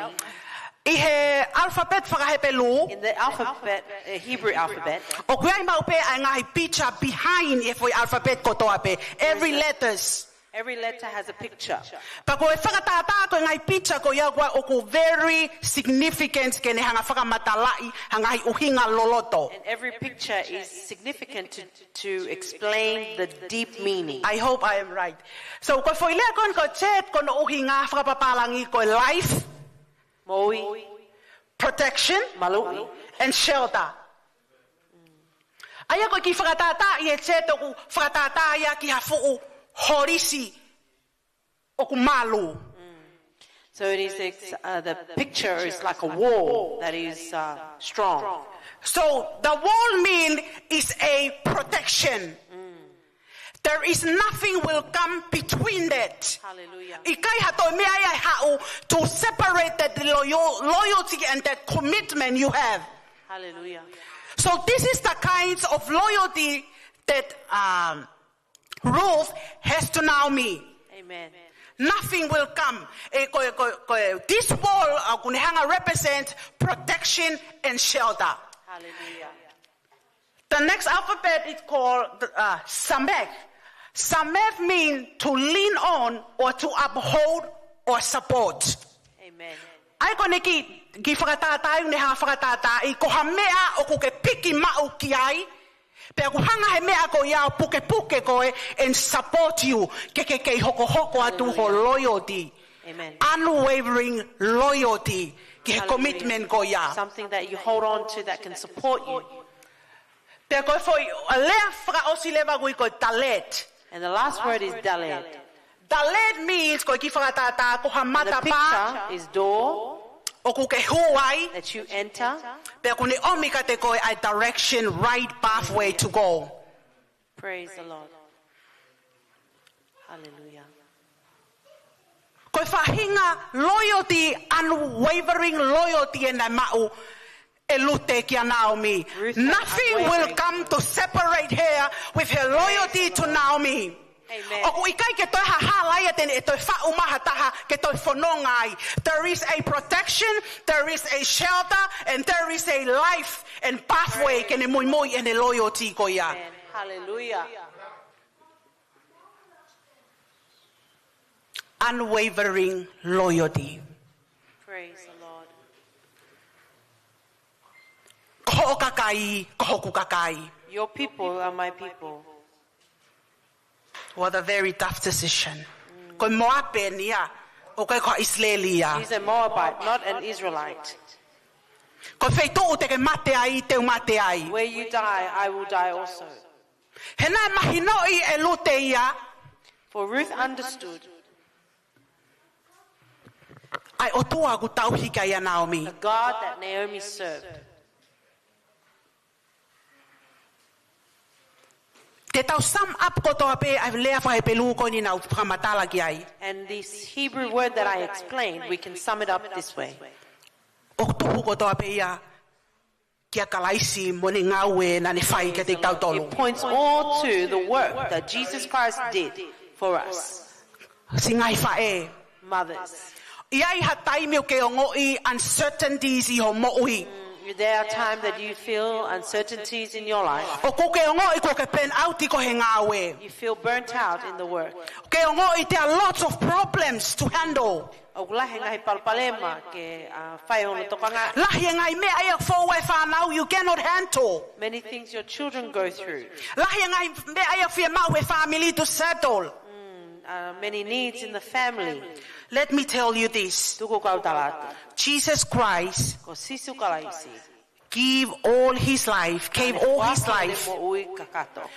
shed all his blood. He committed to protect you, Nā ne tuku pā, ke ne hanga maru to ko, tell you that he is with you. ke ne talatu o kuia te koe, Ke talat ka te koe the right way to go ke ne hana tatake hala totonu ke ke fōwai. and right decision to make. Moi fili tonu ke ke whai. He we taimia he tau mo'ui. For there are times in our lives, O kui kai malava ke tau whaamau ke tau ilo. It's not about our commitment to God. hallelujah. O kui It's kai- all about God first was the one who made the first move and first unwavering loyalty to die at the Hallelujah. cross for you and me. Praise the Lord. Morning. Because sometimes we come and we post, oh, I want to do this to God. I want to do this to God. I want to do this to God. Morning. What about let God do it first for you Hallelujah. before you do it for Praise Him? the Lord. Yes. Amen. Ko palapale mai ana fōwai a maata pia mo mele. Mary and Martha went through. Ha'wa mele ia sit at the feet of Jesus. Mary came o tautuia I he. Sat at the feet of Jesus and draw from Jesus. But mother want to do this. Mother want to do this. Mother want to cook food for Jesus. Mother want to do this. All those things are good and great. True. But the main things that God want, it allow me Allow me to make the first move for you. Because the book of John says, we love because he was the one who first chose to love us. Fai ai fatongia ko ia kene ofai ki tau tolu uluaki. Kau fefine fale o tamai. Mana to imaupeni. Before you made an unwavering loyalty to God, God was the first one who made that covenant and that decision to give his all to you. Sit at the feet of Jesus.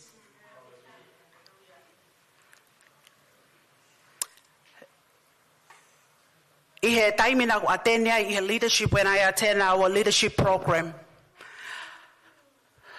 Pako tui ko taha mea mauinga ne hau ke whakau kau peheni. Kau taki o Father's house.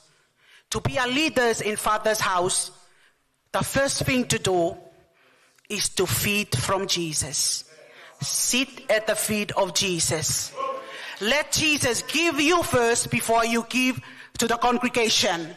Let Jesus give you first before you give to the other people. Toko kia sisu kene oatu mua kate koe. Kailava ke tok fafanga. Ai kakai ko entrust kate koe ke tauhi. Be a feeding leaders. Hoko ko hataki o kuke nofo maupe I lalo va ya sisu o hage ko mele like Mary. Always feed from Jesus. Feed from Jesus. Remember this. You can only give what you have. You cannot give what you don't have. To be a leader, in order to feed your sheep, always sit at the feet of Jesus. So you can feed your people with the right food, in the right time, in the right place. Fafetai. A wounded woman's journey to a life of blessing. When we look at the story of Ruth, tausioai, to the provisions and the caring of God. Ki he whakaai mo tokanga ai otua. I he vesi hono wa vestaha wa pehe ono whakalea. Ke totongi e Sihova o ngā we pia ke whoaki kia te koe e Sihova. Koe otua o Israeli ai totongi lahi aia. Kataki. Waheua vestahawa. Ke totongi e Sihova aho ngā we pia ke whoaki kia te koe e Sihova. Koe otua o Israeli ai totongi lahi. Aia koe kapakau o ona ko ke hau ke falala kia te ia. Koe mo ui lavea koe dina e fōua ia lute pia mo Naomi. Ne hau e talanoa na hau ke whonua. Ki whonua koe ni o Naomi. Ne hoko apoasi. Ke mali pia mo lute. Koe tama tāpuaki eni pia ne tāpuaki I he otua apoasi. Pea koe lea eni apoasi ke alute. Ke totongi e Sihova aho ngā we. Ai otua o Israeli ke totong lahi. Aia koe kapakau. O ona ko ke hau ke falala ki ai. The word wings here kune hanga whafofonga I mai ai ulunganga o otua. Or it symbolizes the characters.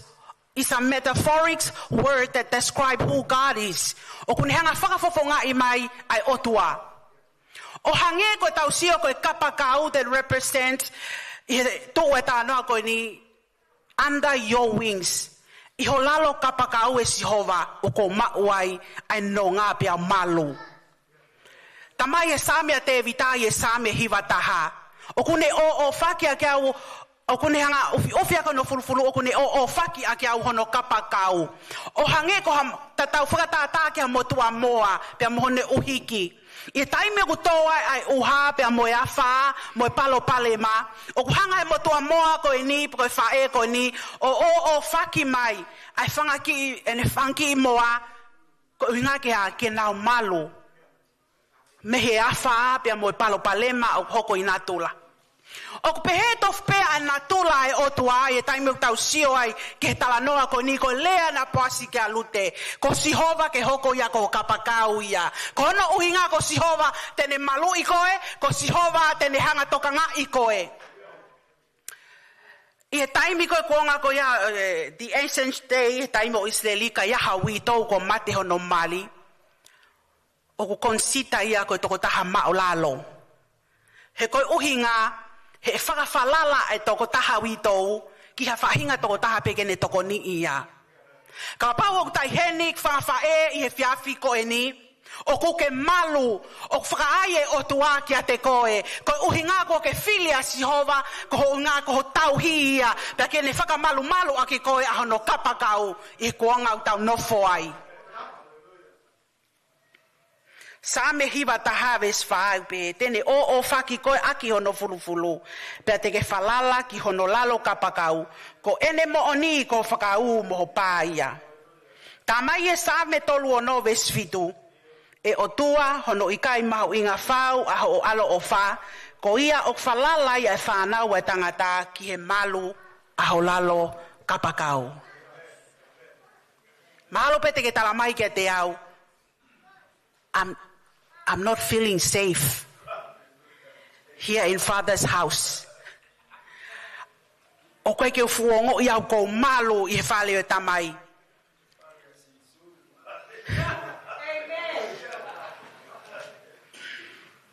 He kai te ke malu koe i he whai whekau tua wau. Lahe ne ngā ue ana ke whai mo ne ministry.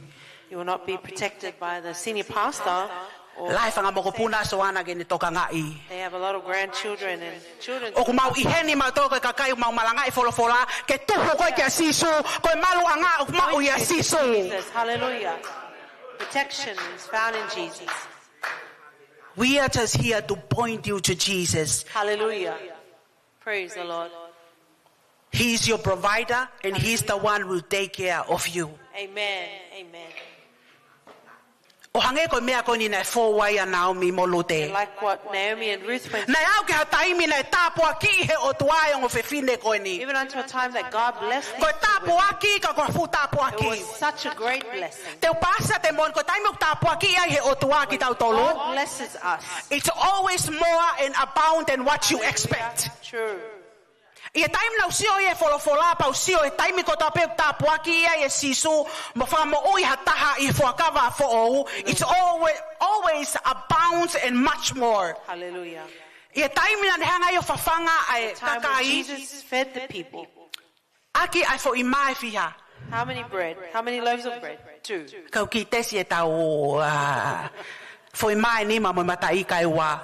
Ko hai mena e hoko more and more and much more. Nai kai ke kei lava o tānaki. We could not count them all.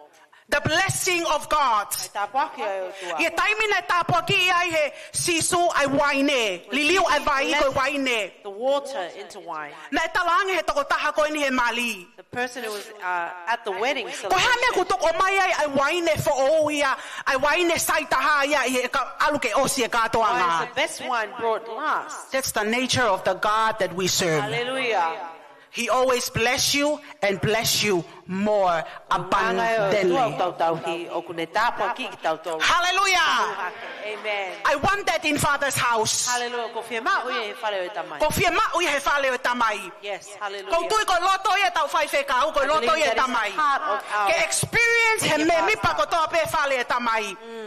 Ai ofa mo tapuaki ai otua. that every member would experience the love and blessing of God.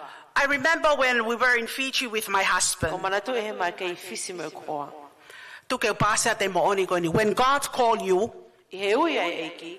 you know and you really know that God really called you to be a full-time minister in the church. O ke I loi pau hangai o toa ui ki take ke hoko ko e tausipi I hono siasi. Money should not be a problem. Pāngau ku kai ke ton ke hoko e ko palpalema. When we are in the Philippines, Soana always call us, Nia, are you okay? Are you guys need money? Are you guys need money? We want to send money to support, make sure you have sufficient food there in the Philippines. Hallelujah.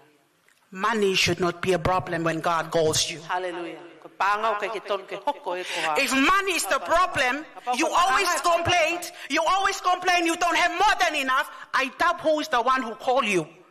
Hallelujah. True. Because that's me and my standard. I told Sohana, we are okay here. God is blessing us from different parts, different people that we didn't expect. And not only that God blessed us, but we bless other students. Hallelujah. Praise the Lord. Money should not be a problem. Amen. I told to Val when we came to here, I told Val, if any pastor, Melbourne, Brisbane, anywhere, I told Sohana, wanted us to come, please tell them we are here to focus on our Father's house church. Praise the Lord. Many people told us after the conference, I just want to say this clear.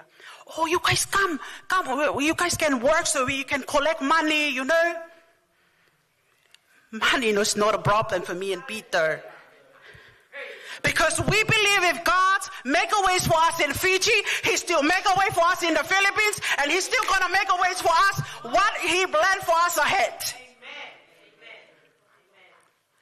Amen. Amen. You know and you really know that God calls you. Money is nothing. God will make it. Ko otua ya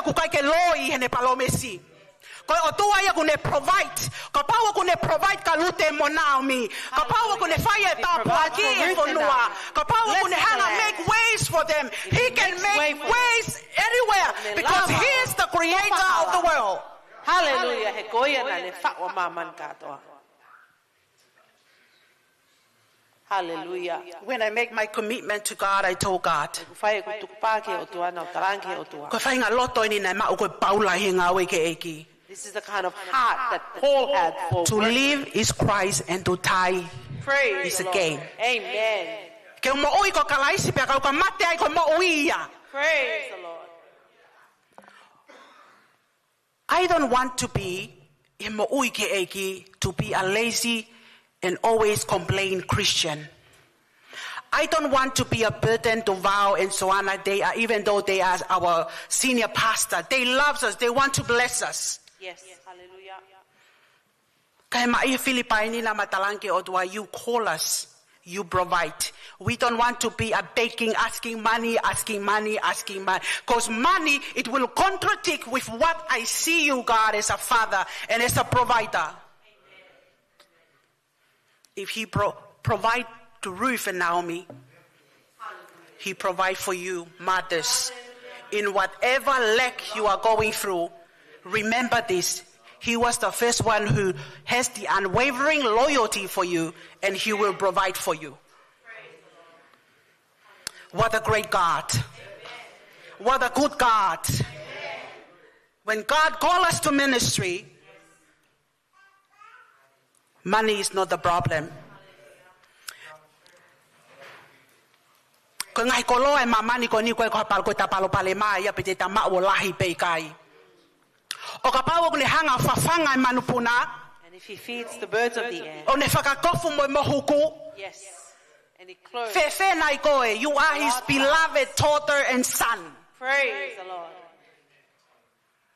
Amen. O ko hene o ke pole I tamo ui fale tamai. Here to challenge our lives, Father's house. If God calls you, Kapau ko he iki. You really know the conviction that you are called by God. Hallelujah. He will provide for you. And He will not only provide for you, but abundantly, exceedingly, more than you ever expected. Praise the Lord. That is the life and the blessing that Naomi and Ruth experienced. Even though Naomi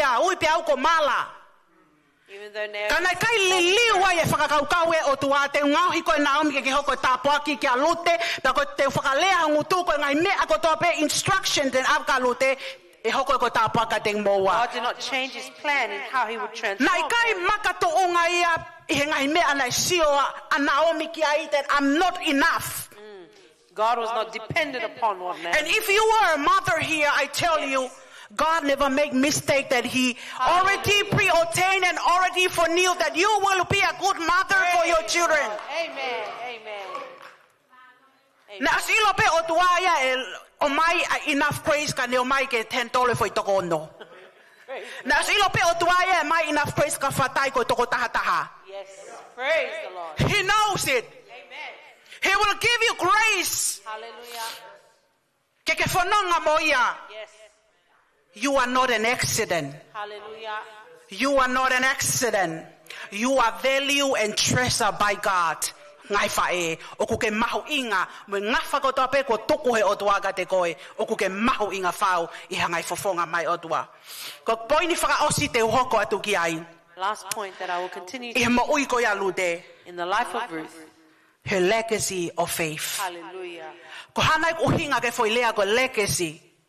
Ko legacy te upehe whakatonga lelei ko hakoloa ko ke hanga tuku tohi tuku ke mui mui ke mau ho whanau. Your legacy is what will you leave behind that your children can receive from you and carry on. Ko ha mea ko ke tuku ki ho whanau I taimi te ke malolo pe te ke mama o atu ai me mamani ko ni ke nau hoko hoko atu ai ngā ue lelei pe ke nau mui mui e mea ko ia. Something that they will treasure and follow on when you have gone passed on.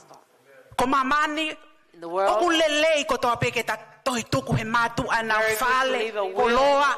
their house, their possessions. Ka mo ilo I was so blessed kula with folofola ko ni. But you know Na makehe alute why Ruth was so different. taimina ne mali ai pia mo poasi. When she married Boaz, That's marked a very remarkable journey in her life. hallelujah, Na hanga he otua tapua ki aki na wai foha. God blessed them with a son. Pe koe foha ko ya o peti ha umea asese. Obed comes, Jesse Jesse. comes from, And David was born out from Jesse. and David was a son of Jesse. O ha umea ai lineage of Jesus Christ. Hallelujah. Was from Ruth. Praise. A mighty woman of faith with an unwavering loyalty.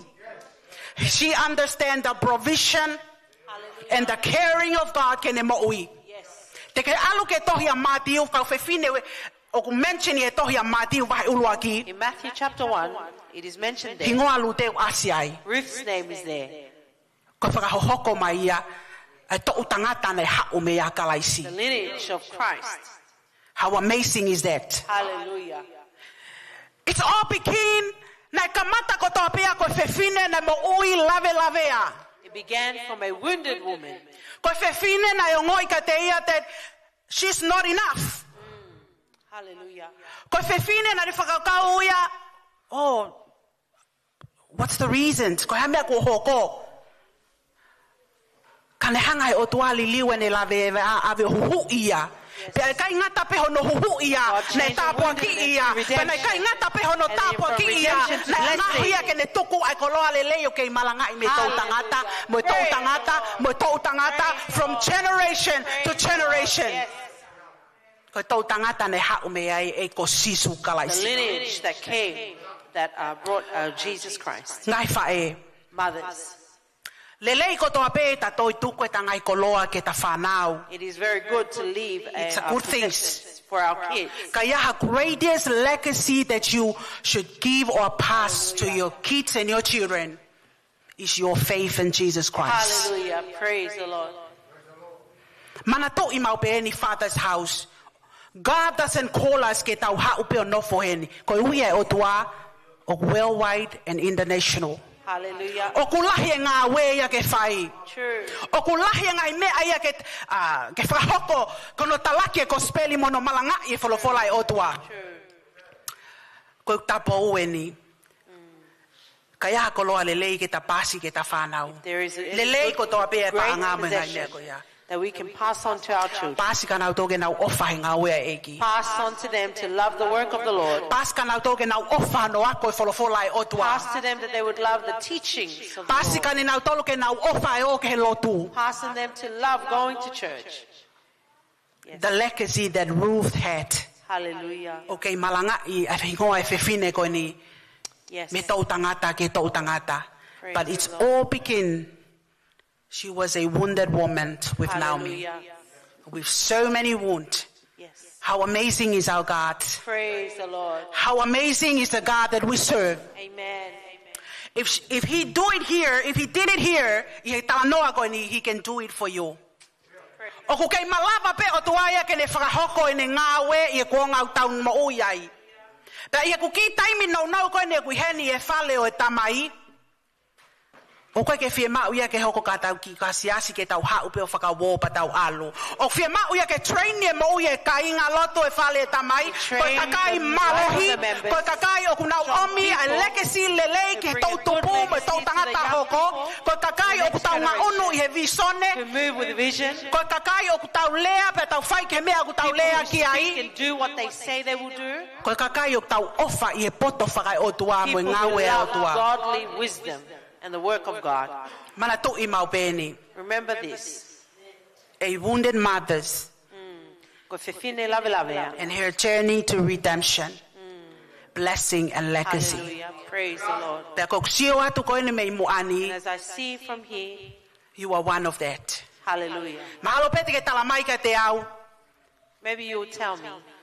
O ko alo e motu ai tau ko o vai fitu noa, ko hau e pensoni. Getting older, I'm a pensioner.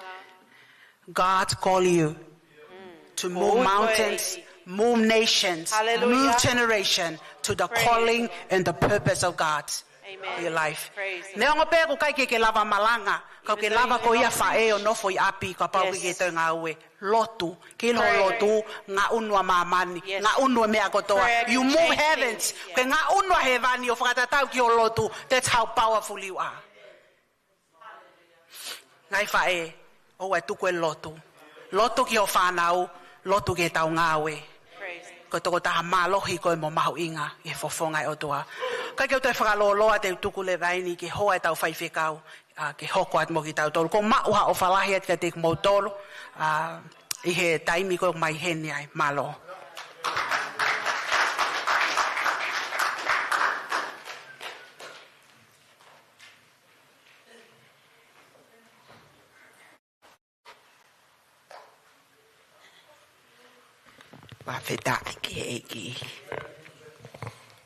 What a great message. Whawhetai. Ko e loto na lawe lawea. Kana i ngā ua e eki. He whae na i tukupa. Whawhetai ko e wholofola tau tari ngai whae. Tau ilo ho tau roto e ne lawe lawea. Ka o ki iai e tau mua le lei ai otua. Ia ta koe mua. Even in our Ko woundedness, whae God has a great fitaia. plan. That is the virtuous woman. Koe mamahi pe. That even in her Ka ute woundedness, tali ko au pe. she still says yes, Lord, I he ui ai eki. to his call. Kole ke kau tā mea. Koe oli tā e. The altar is here. Kai ke tau wei au. I will not say anything Ai further wholofola ai otua. from the word of God that we have heard. O kune lawe i kumo. Lahe ngai mea ko lawe ai. Many things have wounded He me ngā ue ai eki. in working for the Kai e Lord. tai meo ko sio ai ke ui ma lunga ai But when I eki. see the call of God, He heals my broken heart. hallelujah, O kune au me nonga mo i fie He maari. gives me peace and rest Ke sio ki ai. to look to it. Koe ka mataanga mo ngata. I don't want to lose my crown. Hallelujah. Koe tato kanga. I want to hold on Yes. in royalty to my God, who saved me from sin. Pane whakoloa kia. Ngai whae, koe pole ia e ahkoni. Tu mo loto toa. Mo e whamalo ki he eiki. He koe eiki whai toto. Amen. Hallelujah. Hange koe ngai tala loto. Everything is behind. Tau sio ki mua. Mo e amanak lele. Te tau tō tānaki mai mo ngai whae. Ke nau hao sio pe ako. He tu mau moi mui mui o tau whai ki he. Never failed me yet. Never failed me yet. Jesus' love has never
Lord. Ko ke afio I ko ngai fa e ki mau tolu ko ngai kui ki mau tolu. Ka mau toi hau he fiaf ko e ki. Ko ngai pe ko e o pe mo oni ho fola ki o mau lo. Ka ke mau toi fai loto. Ka mau pa. O hange ko lute. Naomi o te ke toi o iau. Ke toi foki ki o kakai. E koi kakai tau hi o tua mate. Ko lea ia mau fai he fiaf koe. Ei ki o koe ke mau toi foki mau tolu ia ki o mau ande a fi. Oku mau fie tuku pā he ahoni. I he mou ia mele. I he mou ia hola. I he mou ia moli. I he mou ia ana. Kai mehe ke mou ia whatai. Pia motu mou. I he fiako e. Eki, we come to you wholeheartedly. Ngau he mau mou I ke wanaia hamea tene vete ki mau tolu. Pia mehe tutu ni hau ai otua. Ke mau hoko koi kau whae. Koi kau whae o ku hapua ai. Ai ofa whakakala isi. Koi hinga pehe nā ke fuafua o whakatek mau. Eki tāpua ki I mai ki mau tolu. Kai pehe ke kupo ui. Ke mau ia Lavinia, ke mau ia Leona, ke mau ia Saloni. Ai pehe ke a mere ana whawhetani kia teko. Pehe ke si mo ui alota. Ai potong nei ai. O ko recommit this lady, oh God. Ko e ne kau whae na ke omi ke malu ki au ni ma eki. Eki whakakakato ani hok whanong ia kia tek nau tolu. Ke nau sio pe ka sisu. Ko koe pe ho nau mo ui anga.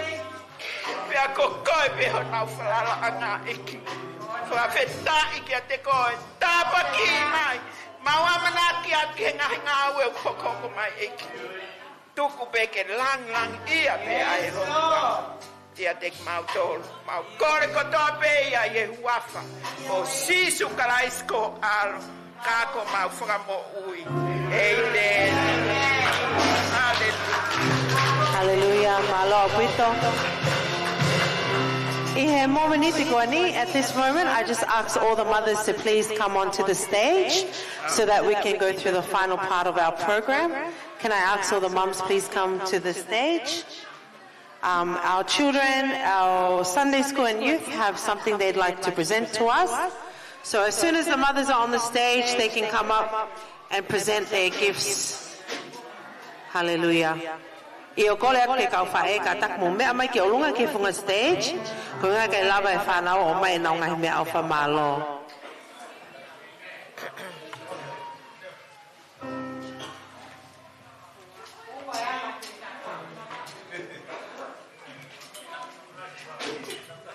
You are God. You wanna just be go. You wanna just large. You are a great God.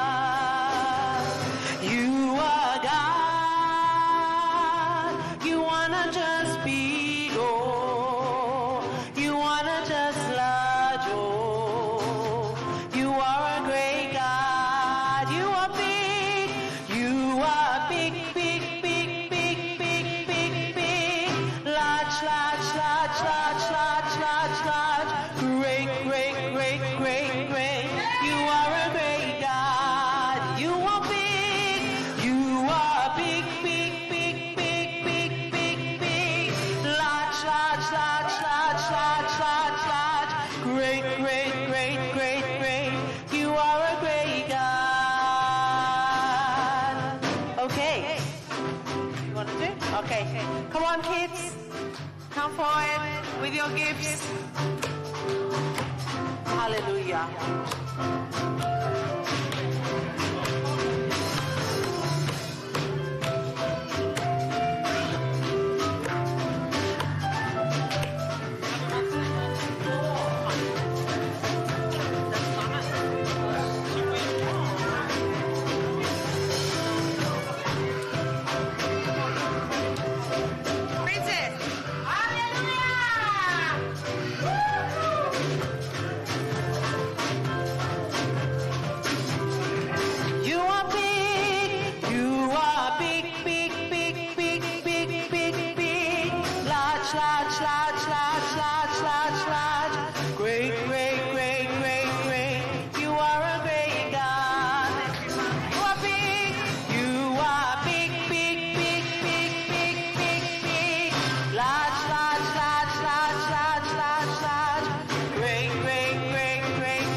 Lord. I think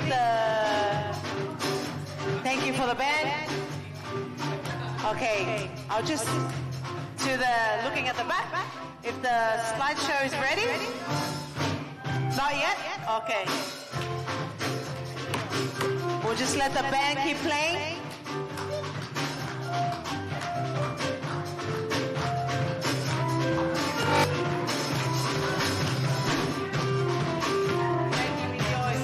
There is a small video that the youth have worked hard on, so we're just waiting for the multimedia to get that ready for us, and then we can move on.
Cue the lights.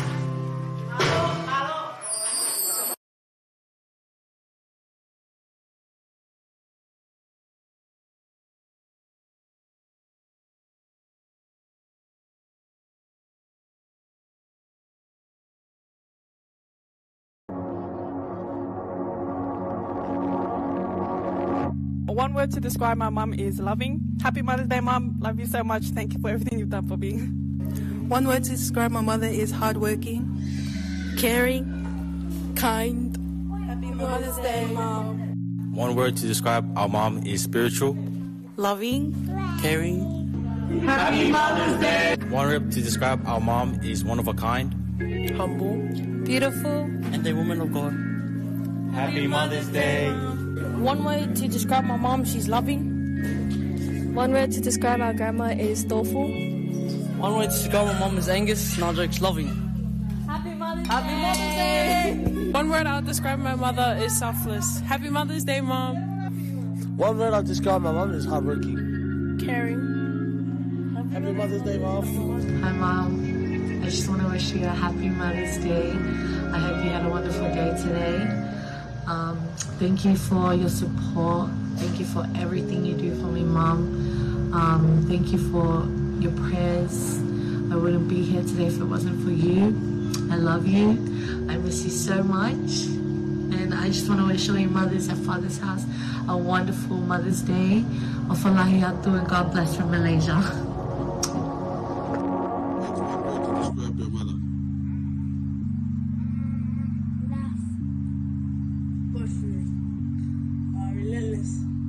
Happy Mother's Day, Mom. We love you and we adore you.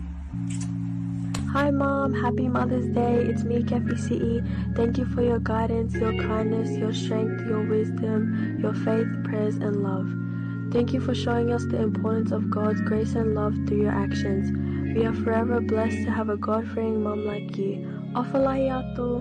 Happy Mother's Day. O watu e nea popa ki tala monu ke ngā si whae kotoa pei he whale o tamai ka o maag whae ana siale and the best grandma to Mosese, Martin and Lisiate. We wish you a very blessed Mother's Day. We love you, our Queen. Ma, my Proverbs 31 woman and number one supporter. Whawheta I lahi pe ki e kia kōma o hawha e kulota o whama angamalo. You've been holding it down for me and my brothers, taking on the role as a single mother ever since we lost Dad.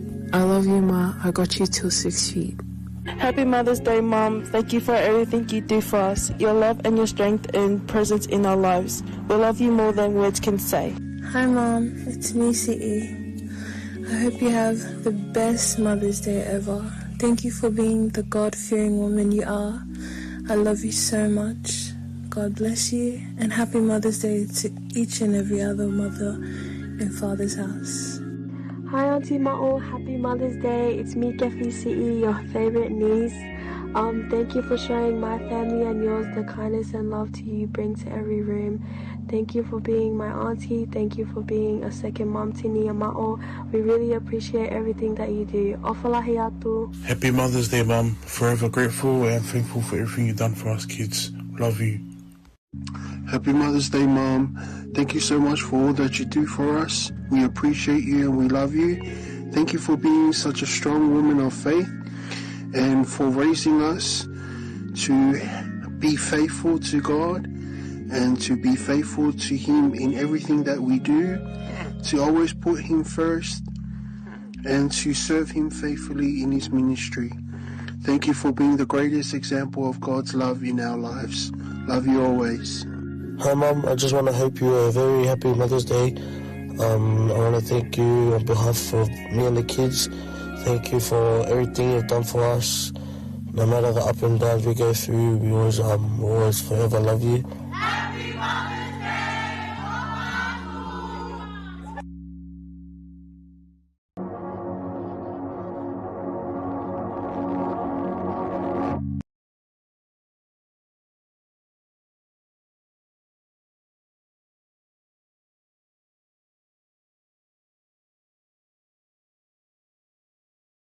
Please, everyone rise and let's go to the back hall where we will have your supper now. Thank you very much. Bless you all and good night.